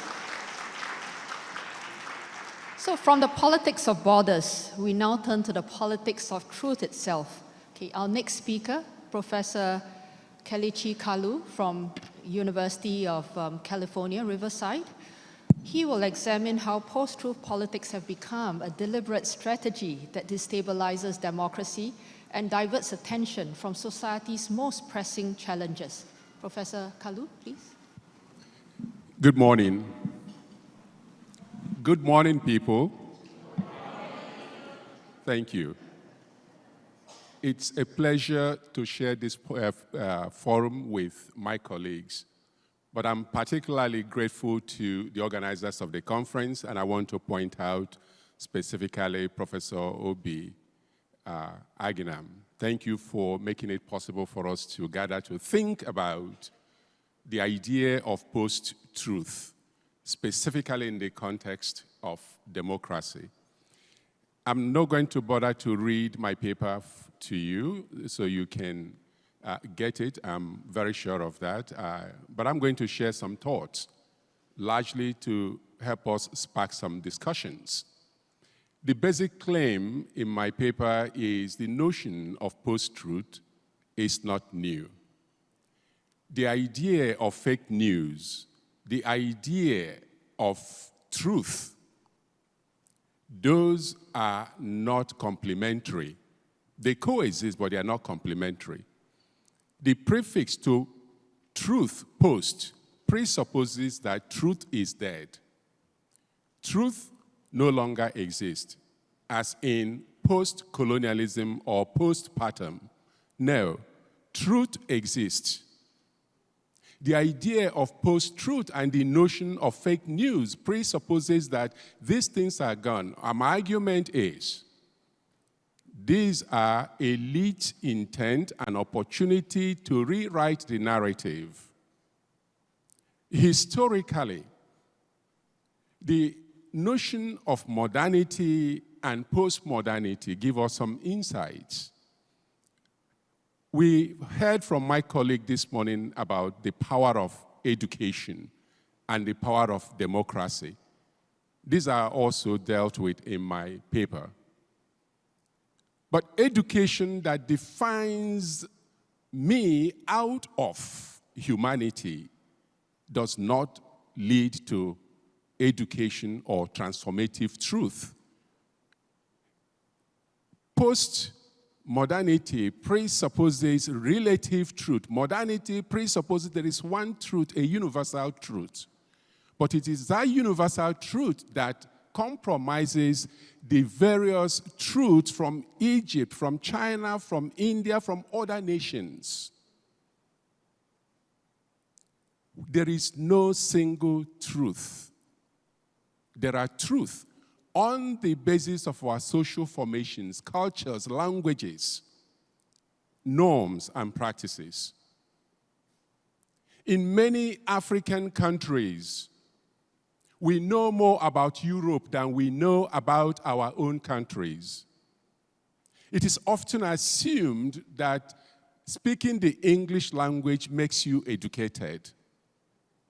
In fact, you can see that when African leaders go to the United Nations, they do not speak the language of their people. They speak English or French, as the case may be. But the Koreans, as the previous presentation indicates, they speak their language, and in their language lies the truth, the consciousness. So what we are dealing with as post-truth is a crisis of governance, a crisis of competitive leadership within Western institutions and Western academic political settings.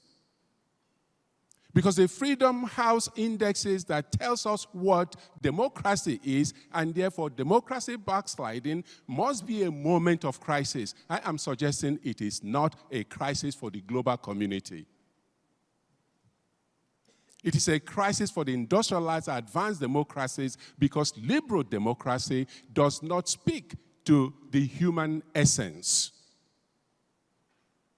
It's about competitive elections. It does not deal with the core issues that affect the masses. For us to think about post-truth, let's go to truth.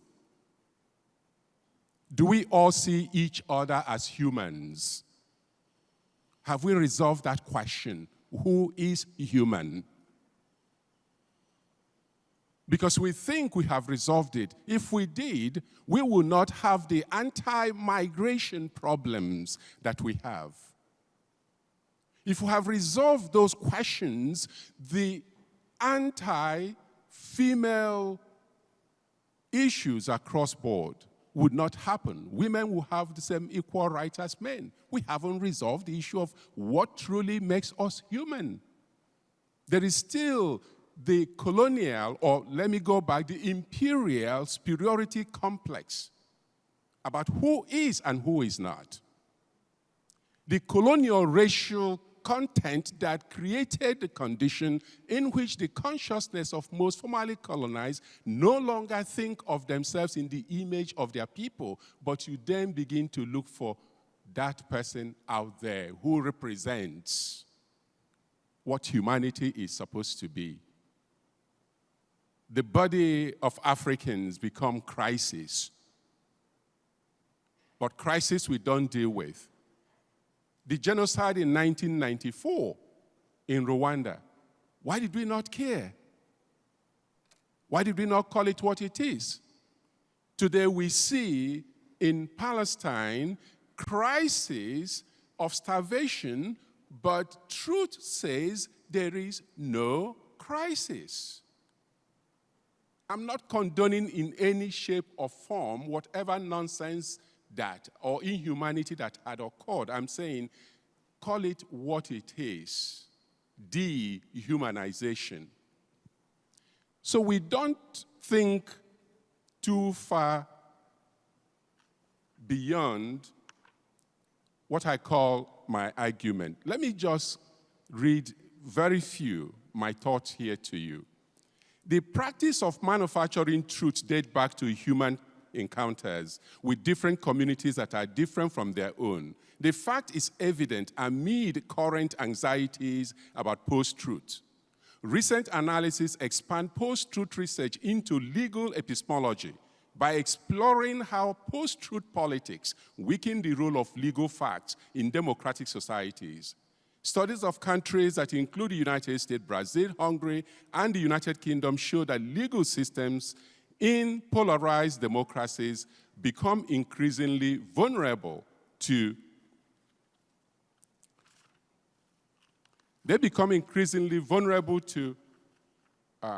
epistemic hegemonic fragmentations, where multiple conflicting narratives replace a common understanding of legal facts and norms.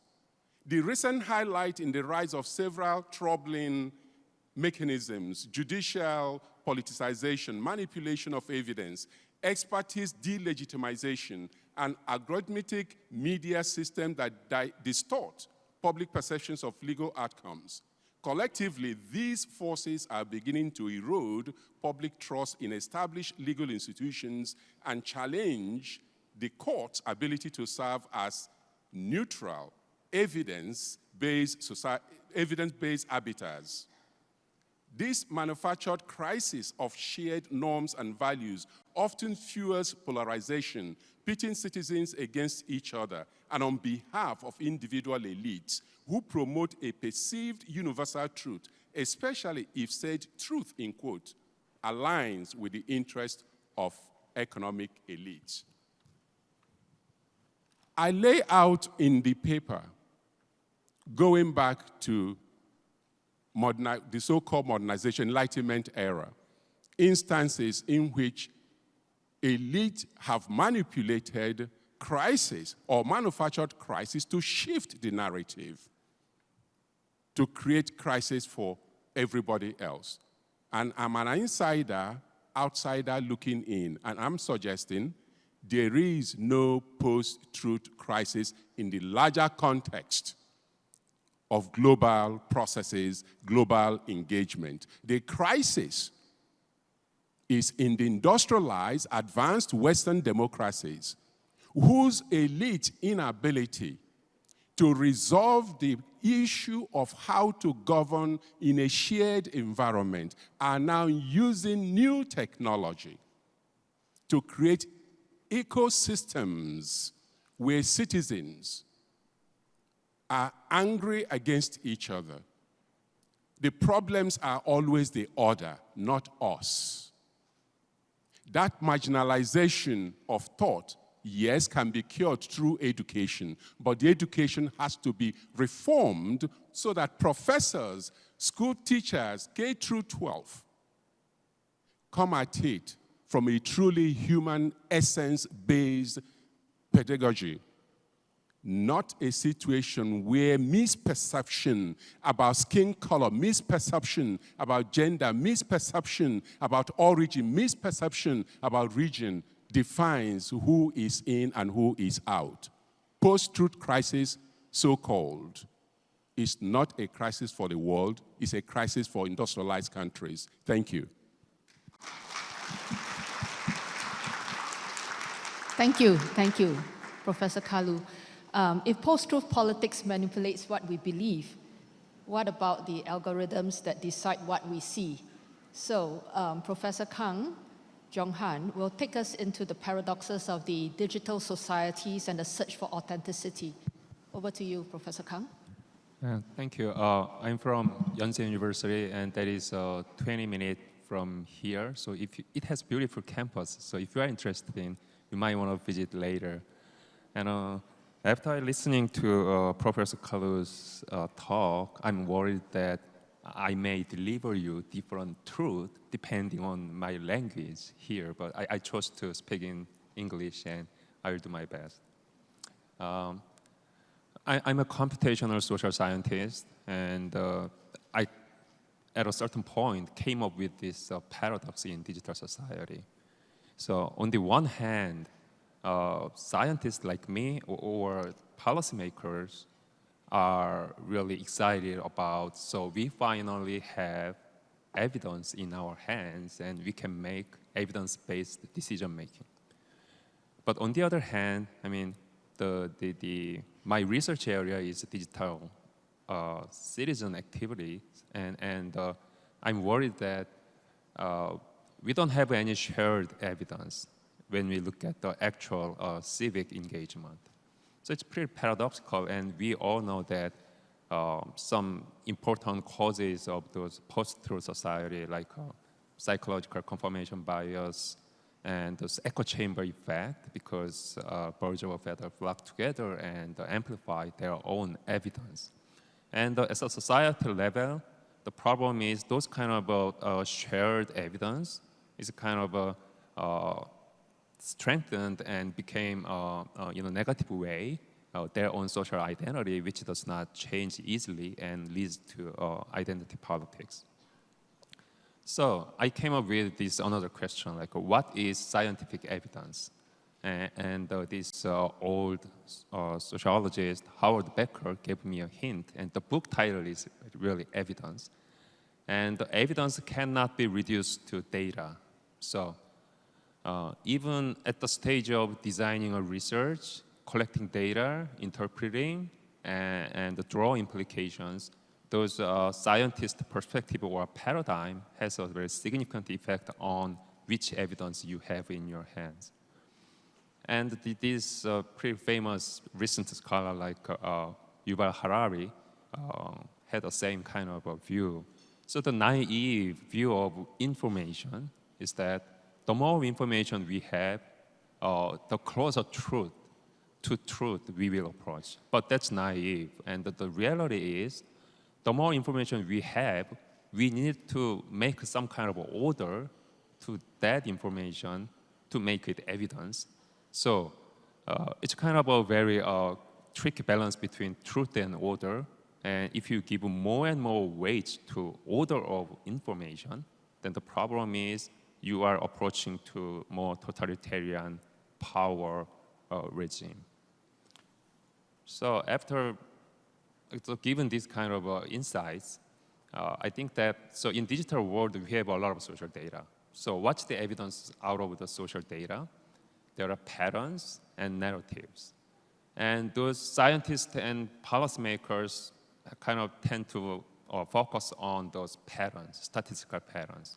But our civic life has focused on narratives. So when you vote for president, we are not really moved by those patterns. We are moved by those narratives. So the civic democracy cannot ignore that empathetic process, even in science. And let me give you this kind of a hypothetical example for how patterns can collide with the narratives. So there is this very clear pattern that if you make more efforts, you will become more successful. But without any interesting narratives, people don't pay attention to that. But the problem with the digital world is you can collect outliers if you want, and you kind of make a narrative. So those extreme YouTubers really tell you the story why people who make less effort can succeed. Or on the other hand, the other opposite, even though you make a lot of efforts, you cannot succeed in this society. Then at that point, if you are a third-party observer, if you, after listening to those two different storytellers, then you may think that, oh, so the society is kind of composed of these two opposite people who make efforts but cannot succeed, and make no efforts but succeed. So at that point, if this narrative become more and more prevailing, that may actually change people's behavior and may really change the statistical pattern eventually. So let me give you this 2x2 table. And these days, the scientific efforts to build evidence is, I think, that fact-checking process. So we have these rumors without patterns and try to find any patterns. That's fact-checking. But today, I think we have to make more efforts to restore the narratives hidden in data mining. So data mining, we have patterns. We don't have patterns, but we don't have narratives yet. So we have to really restore the narratives in the data, the why people generate this content, what's the motivation, what's their story, and so on. So what is scientific narratives? How to build it? So the problem with this generative AI era is that we have synthetic narratives. So if you give some direction in the prompt, it really tells you the story. And that's not really authentic story. And to make it worse, the problem is if those synthetic output is based on those causes of post-truth society, if it is based on that machine learning, that will make matters worse. So the first step, I think the more necessary condition is, I will say it's a dual AI. So AI needs another AI, that is algorithm inspection. That's a necessary condition. The other step is machine learning depends on high quality human data. So when we produce content online, we needed to build or we needed to make more authentic narratives in our own content. And that authenticity is, I think, at the civilization level issue. So in social media, we know that there are a lot of snobbish contents and then make people unhappy. But in the generative AI, there is another unauthentic content that is called slob, AI slobs. So if you look at that shrimp Jesus, I don't have a religion, but how do I know this one? Because someone really posted it, and a lot of people clicked like. So that is called machine learning. And machine learning may eventually affect our spirituality. And if you look at the graph here, do you know Baduk, Go game? So that shows how people's Baduk strategy is resembling AI strategy. And that people's actual behavior in Baduk Go game is suddenly approaching to AI strategy right after Isidore was defeated by AlphaGo. So the victory of a machine really affects people's way of gaming. And so the Go game is quite different from the previous Go game these days. And so building spirituality is really not an easy issue, but I think that's going to be more and more important issue. So this is the final slide. So the post-truth was the word in 2016. And 7 years later, authentic was chosen to be a word of the year. I think that reflects our hope that the authentic could be a solution to post-truth society on the one hand, but on the other hand, I mean, in the age of generative AI, it's becoming more and more tough to distinguish between authentic content and synthetic content. And you have your Gmail, email ID and a lot of Instagram ID and so on. But you might think that your authentic I, the real I, is much bigger than the sum of your social media accounts. That's true. But in the age of generative AI, you will eventually use a lot of different agents, AI agent, and AI agent make a decision in favor of you. So at a certain point, your different agent, they even make decision after communicating to each other. So you kind of endorse more and more decision to your agentic AI. And at a certain point, we have to think those decisions really, are they really reflecting authentic I? So my point is that I don't think we can avoid that kind of technological advance. And we need to really cultivate authentic I, even for my own agent. Okay, thank you.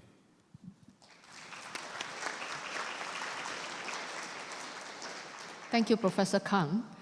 And if misinformation distorts politics, it also endangers lives. Ms. Dia Banerjee will remind us how post-truth has become also a public health crisis and why we need new approaches to building literacy, empathy, and community engagement. Over to you. It was really interesting to hear the varied panelists, and from migration to what do we define as post-truth, to Professor Kang, who gave me the perfect segue to talk about elevating public health information when falsehoods strike. I'm from the World Health Organization. The world since 2020, let's say, has changed catalysmically. We all saw the devastating impacts of the COVID-19 pandemic. And we also saw the surge of mis and disinformation and how difficult it was to, basically talk about science, talk about public health, and elevate that information to audiences and to the public to save lives. So I'm going to talk about this, about health literacy from a practitioner's perspective. Today, public health information isn't just read, it is scrolled, swiped, and shared across vast social media landscape. As you can see on this slide, a typical user now scrolls nearly 300 feet of content daily, the height of the Statue of Liberty. So you can see how much content people are consuming without filters. During the COVID-19 pandemic, our own social media channels, WHO social media channels, exponentially grew. To give you some data points, Facebook followers grew by almost 647%, X 74%, Instagram over 280%, so on and so forth. So you see that people were coalescing on our social media channels to learn about this outbreak, this pathogen, and understand what impact it has on individual life and on society and on economics, so on and so forth. Now, social media has become, of course, an indispensable tool, but what is also interesting to note is the engagement pattern. Traditional media or legacy media has been losing its stuff. This is from the Reuters News Digital Report 2025. You will see on the graph that Sources such as television, print, and news websites continue to fall for people as source of information, and there is a heavy reliance on social media platforms, video platforms, and online aggregators. They are continuing to grow. So what does this mean? We all come into the world with certain thoughts, feelings, cognitive biases, experiences, narratives, moral values. And how does this all play in the online world when we are selecting what information is life-saving for us? What is also interesting to note is this was a risk landscape recently done by the United Nations, and you will see how unprepared we are to combat the risk of mis and disinformation. The mitigation is really low, and there is a high chance of this overtaking our understanding of the real world as we witness it. And we've seen this not only during the COVID pandemic, but also recently in 2022, when the Mpox outbreak happened in the European region.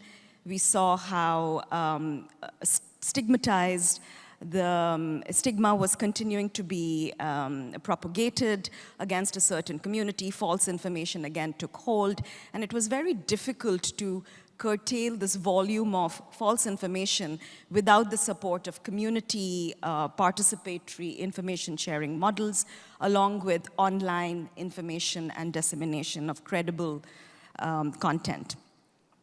So what is the challenges that we are facing at hand? First of all, there is an information overload. The sheer volume of data makes it really challenging for individuals to distinguish credible from unreliable information sources.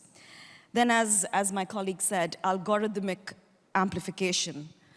Social media algorithms prioritize engagement, often favoring sensational content with high negative emotional arousal over carefully vetted information. And there is poor and low quality information as well. Now, this is a particular image I wanted to share where we are also talking about, there is a lot of skepticism around vaccines, but it's also not just due to mis and disinformation, it's also how we build trust with communities, with parents and families, and use the language of empathy and solidarity. So I'm trying to frame it that historically that fear is not recent because of online platforms. It was always there. This particular image is of a monster being fed baskets of infants and excreting them with horns, symbolizing vaccination and its effects. And this is from 1802. Now at WHO, the way we kind of understand the information landscape is through social listening. What does that really mean? We use certain tools to understand where the networks are, who are the actors, what kind of information is being shared, the channels. And as you can see, when they coalesce together, what would seem like a pond or a bubble becomes an overwhelming sea of fake news, of mis and disinformation. And there's also a certain kind of a language that you will see in the conspiracy world: secret plot, scapegoating, dividing people, highly charged emotional language. And education here has a very pivotal role to play in terms of media literacy. How do we inform audiences? Now there are about 5.4 billion people using social media, and if it's one full waking day in a week that people are using social media and internet for their information needs, so that's quite a lot. There's also science communication is also facing a reckoning in terms of politicization and polarization, which means that for science to also reach our living rooms and be understood, it has to be stripped of jargon, it has to have the human element, it has to speak a language of authenticity and relatability. What is also interesting to note is that the evolution of science communication is not just about passive dissemination.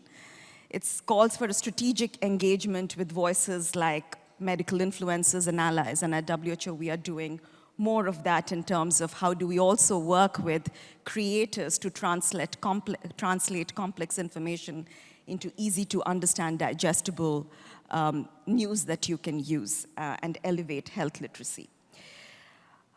The responsibility of technology firms to also put guardrails around bad sources of information is extremely important. Now we live in an era where democracy and technology collide more so. You've seen how with media ownership, and one can even think of social media ownership, the landscape of information and post-truth is completely changing. So we also need extreme technological guardrails to curb the volume of mis and disinformation, AI-led disinformation, and introduce important ethics and value systems so that our information environments are not further corrupted. Now, who are the messengers of trust? This was a Needleman Trust Barometer graph. They do a special report on public health and trust. Now, you will see that doctors are, of course, people are trusting doctors, but they're also trusting their friends and families. What does that mean? A WhatsApp forward can influence your health decision. So how do we change this paradigm? Well, we cannot change with it to cure something, but rather how can we work with this? And that's something also at WHO we are trying more and more. But scientists continue to be trusted. But what scientists also need to do is that they have to step out of their ivory towers and communicate with public audiences more often, even when there is a fear of persecution, fear of attacks on science. There are legitimate threats like hate speech, trolling, doxing, all of which that scientists in the public eye are facing in today's day and era of digital-led mis and disinformation. And what I call is content on steroids. You are most likely to see something relating to your health as a podcast or as a clickbait hook or a graphic or a meme, and that's also quite interesting in terms of how our information environment has changed. I'm going to end my talk with, because I'm in Seoul and I have to talk about K-pop. So this was a very interesting study that was done on one of our tweets of Dr. Tedros, who's WHO's chief. The most retweeted tweet in our history has been this one particular tweet that thanks the fandom, the BTS army, and talking about their advocacy on mask wearing and relaying COVID-19 guidelines. So leveraging pop culture, leveraging fandoms also is an interesting way in which we are trying to elevate health literacy and talk more about public health. So we are trying all cultural tropes and playing that algorithmic game to discern fact from fiction and bring credible news to our audiences. And of course, we are also working with experts to try more pre-bunking techniques, inoculation theory, of how to protect yourself from falsehoods. What are the online manipulation techniques, whether it is slippery slope, ad hominem attacks, false dichotomies. There are various techniques used in the online digital space that kind of shift your perspective on what is correct or what is incorrect or where is a gray area. So that's also, I think schools and educationists and civil society plays a fundamental role in media literacy, because the more you arm yourselves against falsehoods and critically analyze content, the more you'll be able to get ahead of the scale. So I'll stop with that. Thank you.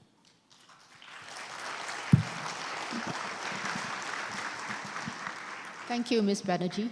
And thank you, professors and Ms. Banerjee, for all your thoughtful sharing here.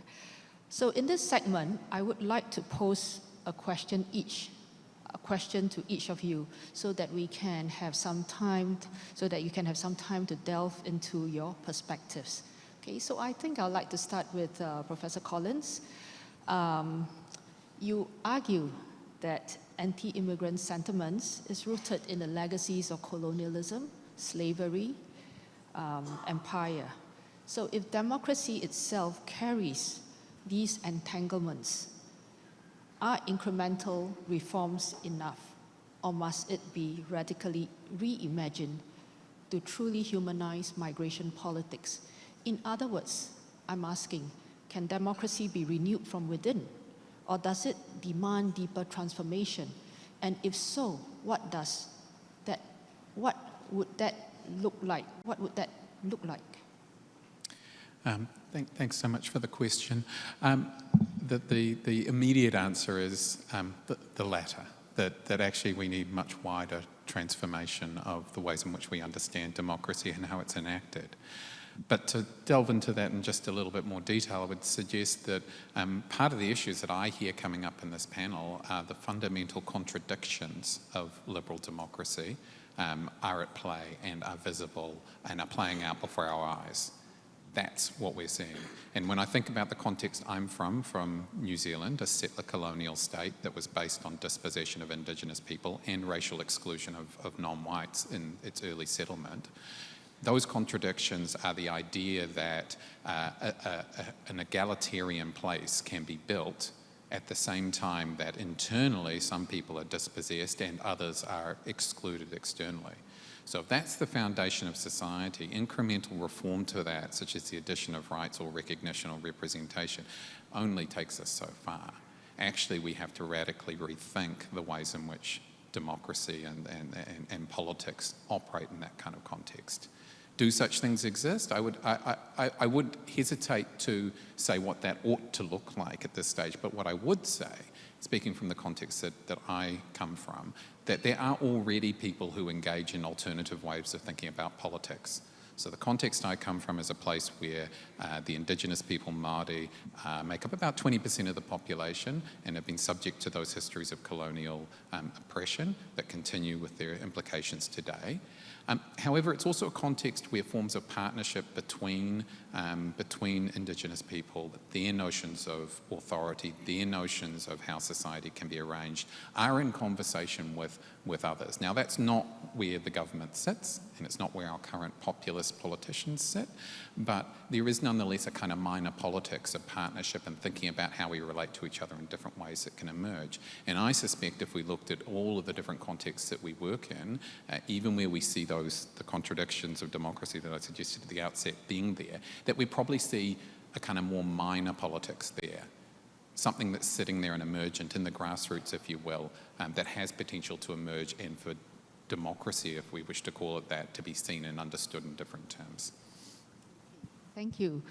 Professor Kalu, may I ask you, you suggested that post-truth is essentially just a lie, a continuation of elite manipulation throughout history. But does this framing it this way, risk underestimating the distinct democratic threat posed by today's digital platforms and the algorithmic manipulation?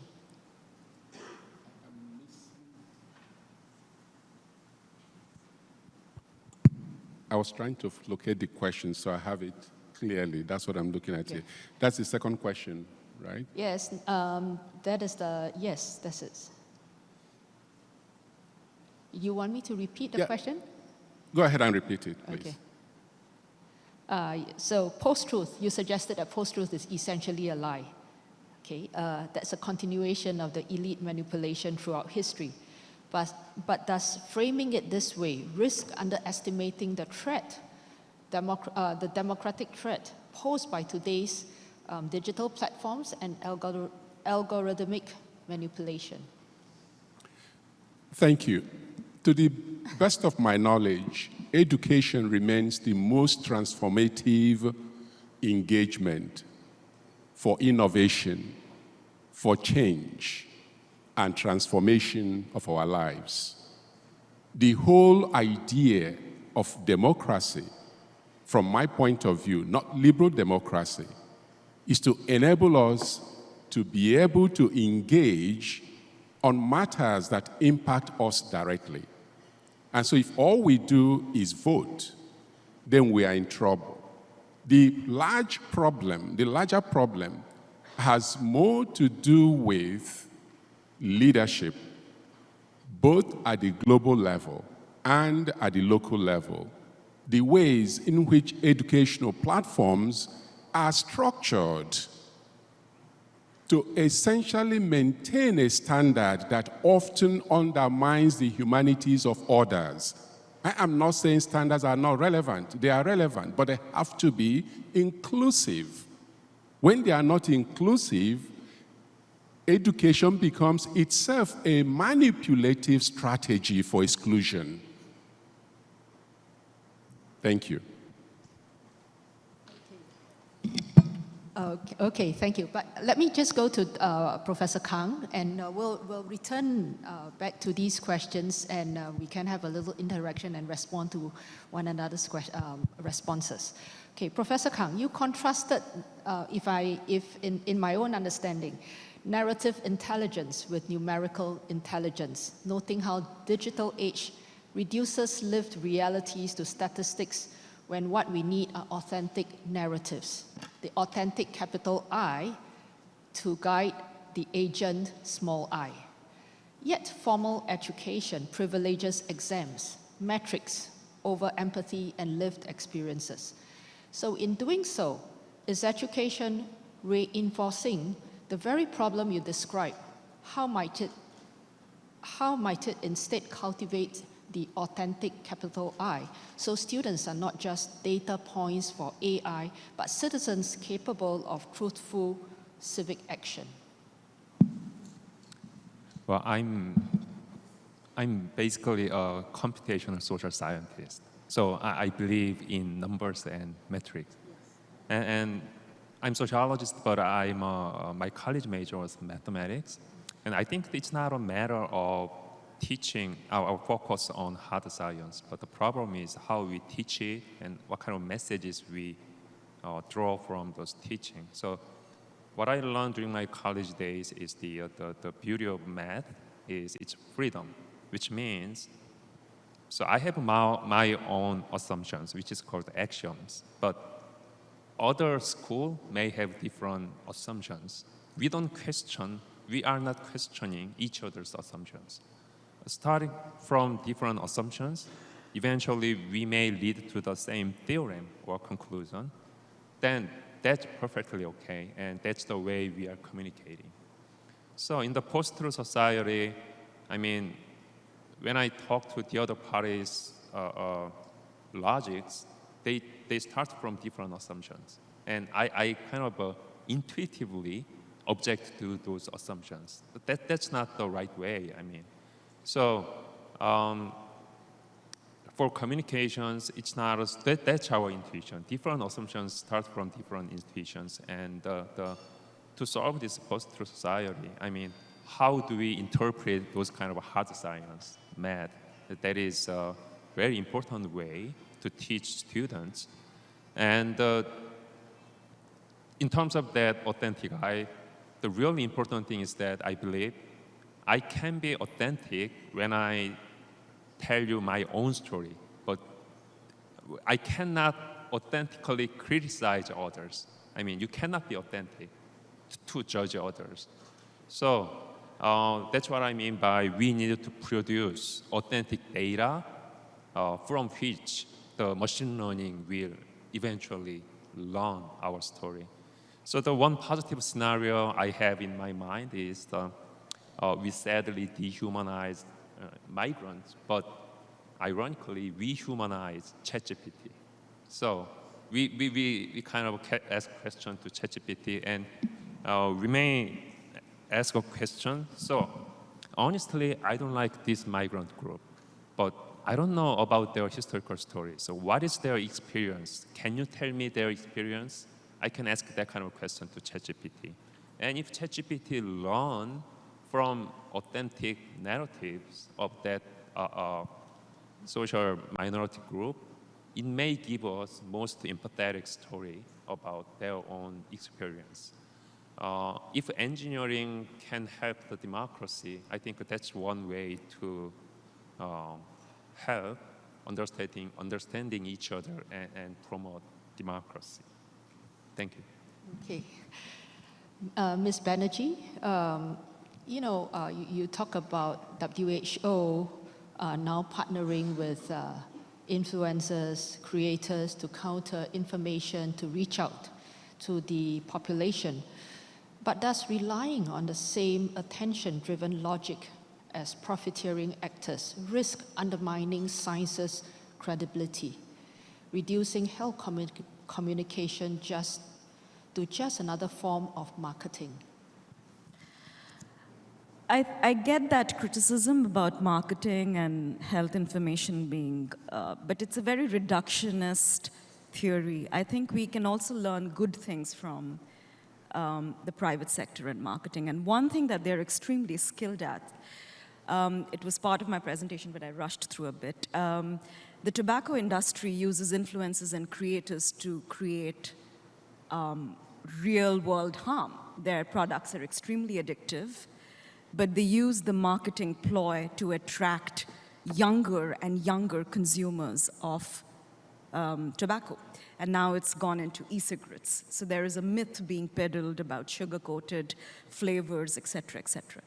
Now you take that example and you adapt it to credible health information where we know the science, as of today, what it says about e-cigarettes. So we have done a campaign, and I'm taking a very concrete example, against the harms of vaping, using lived experiences, medical influencers who talk about the harms of vaping, and creating that agency and autonomy while being on the algorithm. Of course, there is still a lot of work to be done with tech companies. Algorithms do monetize and create that ecosystem where if it is a sensational piece of content, no matter what it is, it will be seen by more people. And there is that cyclical loop of bad content circulating. But it's in our disadvantage if we take a very Puritan stance that this is good, this is bad, this is ugly, and that's the paradigm in which we are going to operate. That's not going to help us. Because the fact of the matter is we are living in an extremely interconnected and digital world. Again, I do like data, just like my colleague, Professor Kang. So I'm going to give you another data point. The world spends, about 14.5 billion hours consuming content on social platforms each day. And that is equivalent to 1.7 million years of human existence. Now, you take the enormity and the scale. There is, it's not Keanu Reeves' Matrix kind of a crisis, but it is still a reality we have to observe.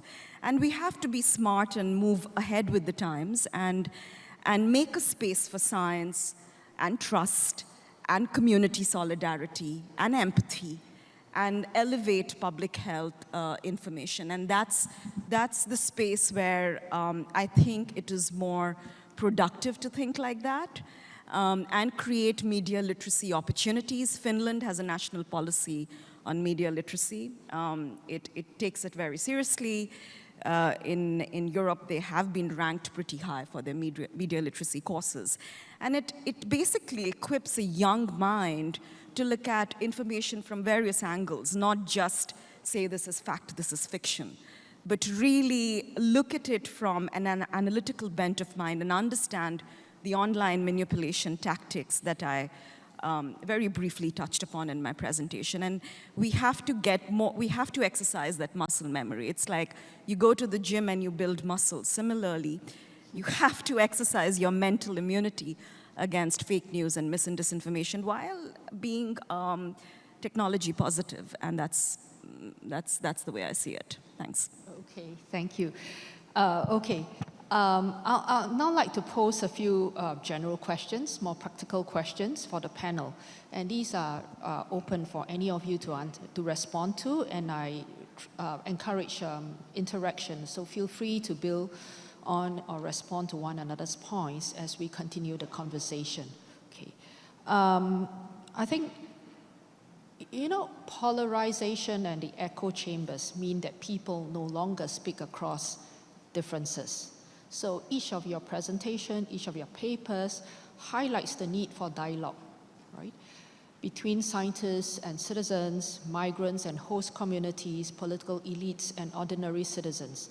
So in practical terms, how can we foster these spaces for genuine dialogue across divides, especially in digital environments where mistrust runs very deep? Would anybody want to take the question?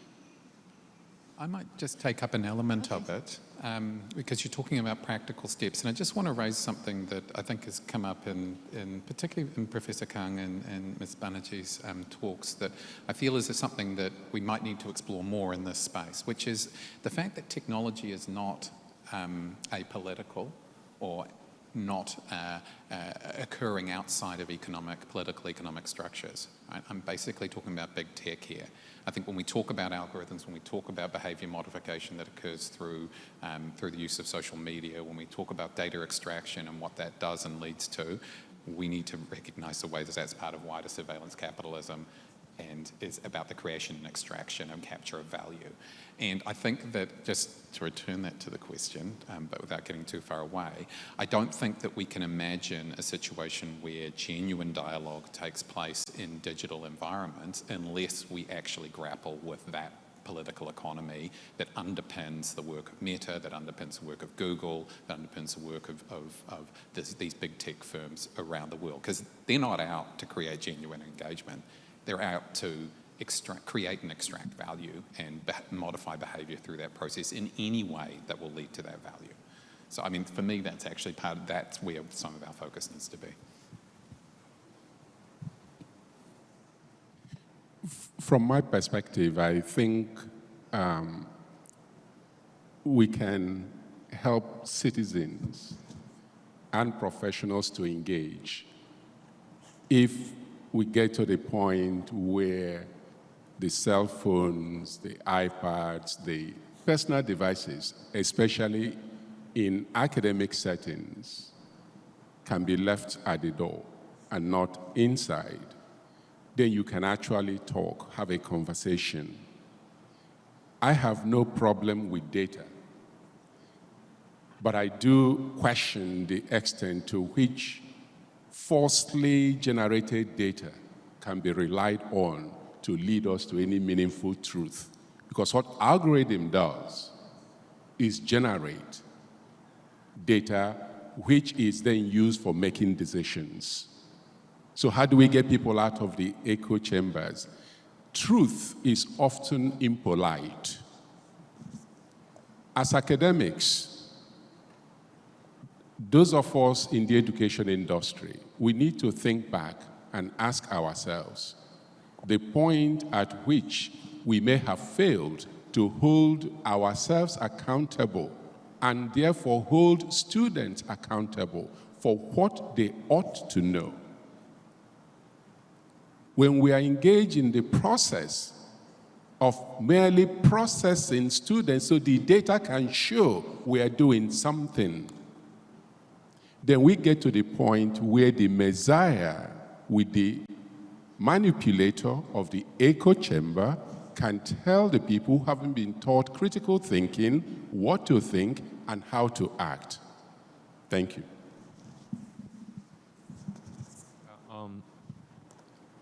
Well, we often blame social media or YouTube for their recommendation algorithm. I mean, that's a major forces of that kind of echo chamber effect. And so we sometimes hope for very diverse information to be recommended by those algorithms. That can be called a surprise. I mean, so the point is, when we are recommended with a surprise content, are we really satisfied and we actually click in and like it? As long as we do that, those big tech firms will incorporate our own choices and will give us more and more diverse information and narratives, I hope. That's one part. And the other one is, so as you said, we kind of make a discussion or debate. The problem is, I think, there are a lot of third eyes. So when I upload certain content, how many people read it, how many people like it, how many people disliked it, all those kind of judgment eventually make me less open to others. So I don't think anonymity itself is not a really matter of this post-truth tendency or the conflict. The problem is there are a lot of third eyes and the judgment system. So I hope that for this kind of civic debates, one-to-one anonymous interactions without third eyes, that could be one solution in my mind.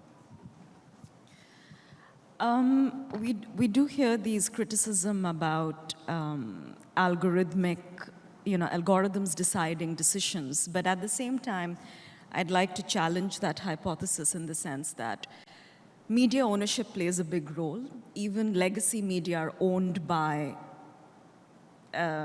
people with power that can dictate what you are consuming. So your information diet is not just that if you switch the diet from, I don't know, vegetarianism to veganism, it's going to have some radical. The thing is, it's still the same ecosystem we are operating in. One is legacy media. So we have to ask a more profound question, that how do we hold media entities more accountable to truth and value? We heard that in the keynote speech as well about value systems. And we have to go towards a rights-based, value-based society more often. And that should be our shared goal in terms of no matter what platform we are operating in, whether it's offline and online. Trust is not just built through information and communication, it's a whole systems issue. Everything has to fall in place. And that is possible. It's not all chaos out there. There are also, like we saw in another presentation, that there are democracies that are still flourishing. So I would like to keep a more optimistic view despite a very polarized and fractured media information environment. And the solution is also dialogue. I mean, young people have a lot to contribute positively, to hold truth to power, to ask difficult questions, to demand justice and feedback. And as long as, again, we go back to those values, whether offline or online, we are somewhat guarding against this hijacking of integrity, of peace, of progress, and also fulfilling our sustainable development goals.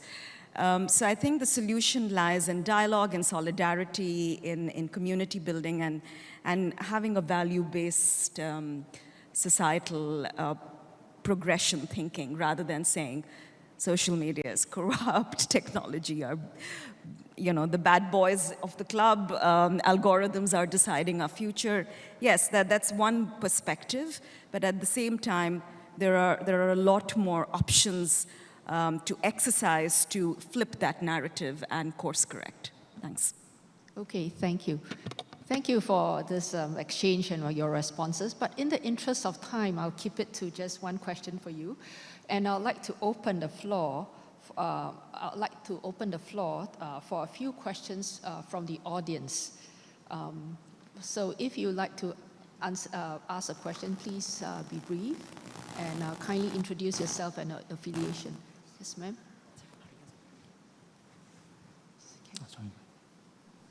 강의 토론 잘 들었습니다. 디아 바네르지 선생님께 질문 드리고 싶은데요. 최근에 챗 GPT와 같은 생성형 AI를 이용한 심리 상담을 하는 사람이 많이 늘어나고 있는데, 전문가가 아닌 이런 AI를 이용한 심리 상담 효과나 위험성에 대해서는 WHO에서 어떻게 평가하고 있는지 궁금하고요. 그리고 소셜 미디어 외에 생성형 AI 이용 과정에서 생겨나는 환각, 그러니까 환각으로 인한 허위 정보의 문제라든지 또 편향의 문제가 있을 텐데요. 이런 건 어떻게 평가하고 있고 대응하려고 하는지 궁금합니다. So I would like to ask this question on behalf of Mr. Chu Young-jae. He's the journalist at the Gyeongyang-Shinmun, one of Korea's leading newspapers. And this question is addressed to Ms. Dia Banerjee. And the question is, many people, especially young people, are using generative AI tools such as ChatGPT for psychological support.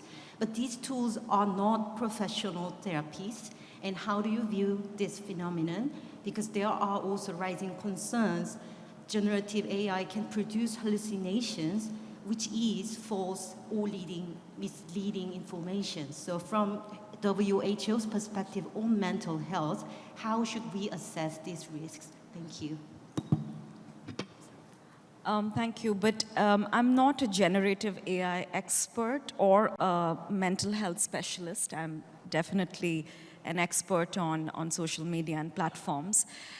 My perspective would be, just like my colleague, Professor Kang said, that generative AI has, we have to understand that the way information is built in these systems, there can be hallucinations, there can be bad content being fed in design.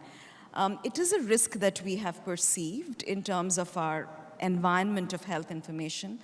And we need to work more in the field of technology to understand how user behavior is changing in terms of searching for information online. Now it is moving from Google searches to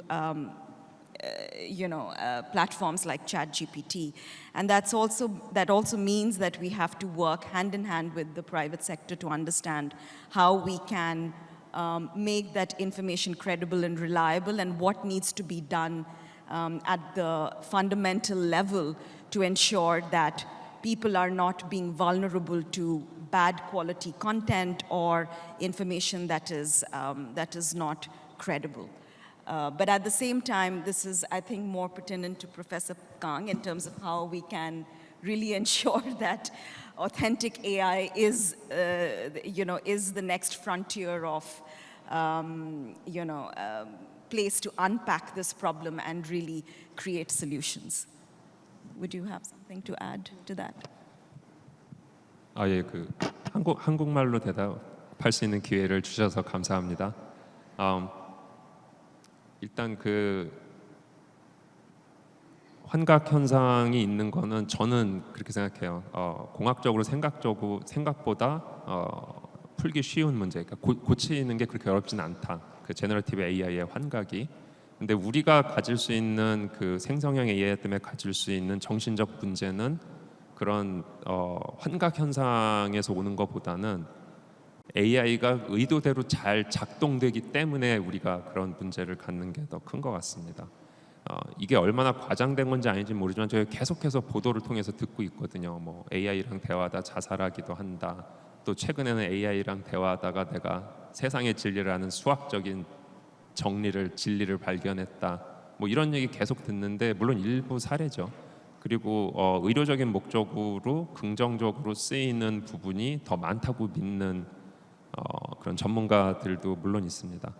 한 가지 제가 이제 뭐 어느 쪽이 더 맞다 틀리다라고 얘기할 수는 없지만 걱정되는 건 뭐냐면 상대적으로 미성년자와 청소년 측에서 이 생성형 AI를 그 인지적이고 도구적인 목적보다 이 채팅용으로 훨씬 많이 쓰는데 미성년자는 저희가 조사하고 연구하기 어려워요. 보호자 동의가 필요하기 때문에. 그래서 제 말은 제가 아까 말씀드린 내러티브 차원에서 말씀드려보면 우리가 청소년의 경험을 이 문제를 연구하기 위해서 청소년들이 그 내러티브가 훨씬 underrepresented 돼 있다. 그러니까 과소 대표돼 있다. 그래서 좀 더 청소년들의 문제를 혹은 그러니까 청소년들에게 있어서의 장단점을 더 좀 들여다봐야 된다 정도로 그 부분이 중요하다라고 저는 생각을 합니다. 예. Okay. Thank you. I can only take one more question.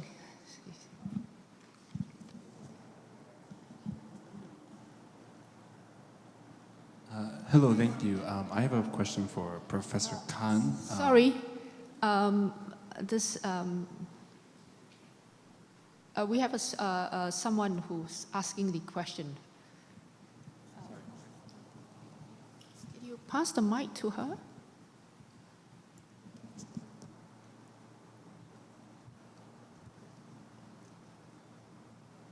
Thank you. I am Dr. Tabassum Naz from Pakistan. My question is from Mr. Kelly.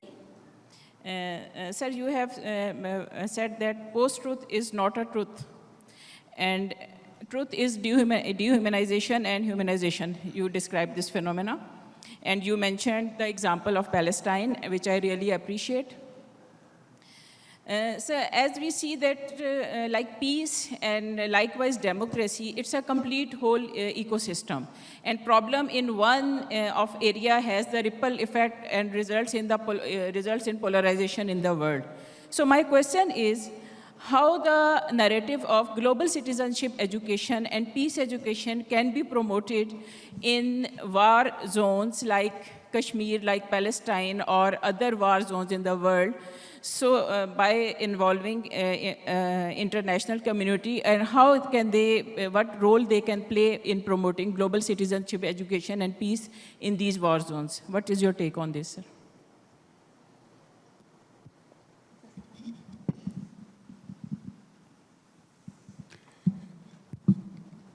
I don't know how to answer that question, promoting peace education in war-torn zones, for the simple reason that much of the practice with post-conflict, peace management, etc., deals with presenting data that shows we are doing something. Conflict is yet to end. The first thing that we want to do is to conduct elections. There has not been education amongst the combatants. The educational infrastructure has not been restructured. Teachers have not been brought in. The root issue of much of the divisions, especially at the grassroots level, is economic. Yes, politics impacts it. And to the extent that people, especially in conflict zones, don't feel safe. Peace education is not, from my point of view, the right approach. The right approach is stability. Building institutions, judicial institutions that are transparently honest and can hold people accountable. Disarmament across board, so that when you begin to think about education, the children, the elderly, those involved will be thinking about how do we collectively transform our lives. Not should I go to class, should I listen to the educational materials or read them? Because asking the question presupposes there is another question at the back of their minds. Am I safe? So safety, bringing about safety, stability, economic engagement in ways that returns agency to individuals and their community, then we can talk about peace education. And peace education in their language, not peace education that comes from liberal democracy.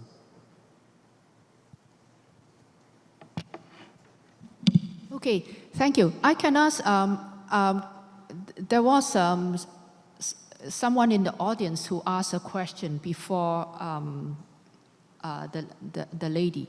Could I invite the person to ask the question again? Yes, thank you for making time for my question. I really appreciate it. I had intended to ask a question of Professor Khan. I believe he brought up Deleuze in his presentation. And my comment / question to kind of get his idea on is when we're talking about like generative AI and we're talking about positive things to be done with it, it does require a reframing. If we talk about AI arts as non-arts, we instead ask the question, what can we do with AI art that we can't do with other mediums? When we look at photography, photography was kind of viewed as bad painting. It was, destroying the form of painting. And then now we have an entire field of photography as a type of art. And I was just wondering, do you think we can kind of look at these artistic expressions to kind of lead the way in how we view generative AI and making authentic eye content as you described them? That is really a tough question. Well, if you have ever used the any image generative AI, then if you give it some direction, it gives 4 different options or 8 different options, and you choose one, and you kind of give a next direction, kind of fine tuning from the draft to develop to better images, and that kind of strategy is spreading to videos too, and Google recently launched that Evo, which was really performing well, and that really helps very independent creators. So there are 2 different messages. One is this kind of image generative AI really help those creators or artists, but I practically or really think that can help only a handful of artists, and it really kill a lot of independent, low rank artists. And so the best answer I can give you is that's just my proposal. If you think about this contemporary art is not very skillful, but it looks like a certain abstract forms, but it contains the artist's narratives. So sometimes it really sells at very expensive bid price. So that's the way, when I say authentic. So if the artist is authentic, the artist can contain their own narratives into their final product, which cannot be really copied by generated images or videos or any kind of painting. Sorry for the poor answer. Okay, I think I don't want to stand between you and lunch. But thank you very much for our audience, for your questions, and to our panelists for your thoughtful responses. But as we conclude, as we conclude this plenary, may I pose a final question to all our 4 panelists. If you had to choose just one, the first among equals, what key takeaway would you want this audience to remember? That we need to look backwards in order to move forward. That we can't just imagine that we can erase the past and continue into building a new environment or reform something. Actually, we need to critically interrogate where we've come from to actually build new futures. The anxieties we feel are local. The discussions are global. Go back to the local and begin to have dialogues amongst yourselves. So I think I can be authentic to myself, but cannot be authentic to others, which means if you express your authentic anger to others, that is simply hate speech. I would simply put that elevating good health information is a shared responsibility. It's where lives matter, and we can continue to learn from technology, adapt to it, but also use it responsibly so that we create a society that is positive and that is progressive. Thank you. So, one theme stands out. One theme stands out for me. Post-truth is not only about information, but it's also about democracy itself, right? And democracy at risk, which is the theme for the plenary, does not mean that democracy is in retreat. It means perhaps democracy is being tested, sorely tested. So it calls on us, policymakers, educators, academics, civil society actors, students, teachers, and just ordinary citizens to rebuild that trust, to strengthen citizens' capacity to live with complexity. So for me, it is this, post-truth divides us, but democracy endures when we choose dialogue. So I think we need to dialogue we must, no matter how difficult. So with that, thank you very much. Yes, let's give a big round of applause to our panelists and the moderator for their thought-provoking discussions. Through this plenary session, I think we have gained valuable insight into how post-truth dynamics, whether in technology, migration, peace building, or public health, erode trust and democracy, and how education can play a critical role in rebuilding reality and civic resilience.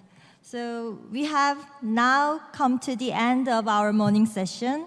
For the afternoon, we have more exciting youth-led session and breakout workshop prepared. So let's return energized after lunch. To avoid overcrowding and to ensure everyone's safety, we will go out for lunch in order. First, those seated in Hall A may proceed to receive lunch. So the participants sitting in Hall A, please go ahead for your lunch. And next, after a short interval in around 10 minutes, those in Hall B may follow. And finally, those in Hall C will go last. I will give you a signal to leave for lunch. 원활한 식사와 안전을 위해 차례대로 점심 식사를 진행하려고 합니다. 가장 큰 스크린과 무대가 있는 A홀에 앉아 계신 분들이 먼저 식사를 받으러 나가시겠습니다. 이동해 주셔도 됩니다. 다음으로 10분의 간격을 두고 B홀, 가운데 룸에 앉아 계신 분들이 식사를 받으러 나가십니다. 제가 다시 안내 드리겠습니다. 그리고 가장 끝쪽에 있는 방인 C홀에 앉아 계신 분들은 마지막으로 식사를 받으시겠습니다. 양해 부탁드립니다. Please enjoy the lunch prepared in the foyer. We will resume with our second plenary session at 2 p.m. sharp. Thank you.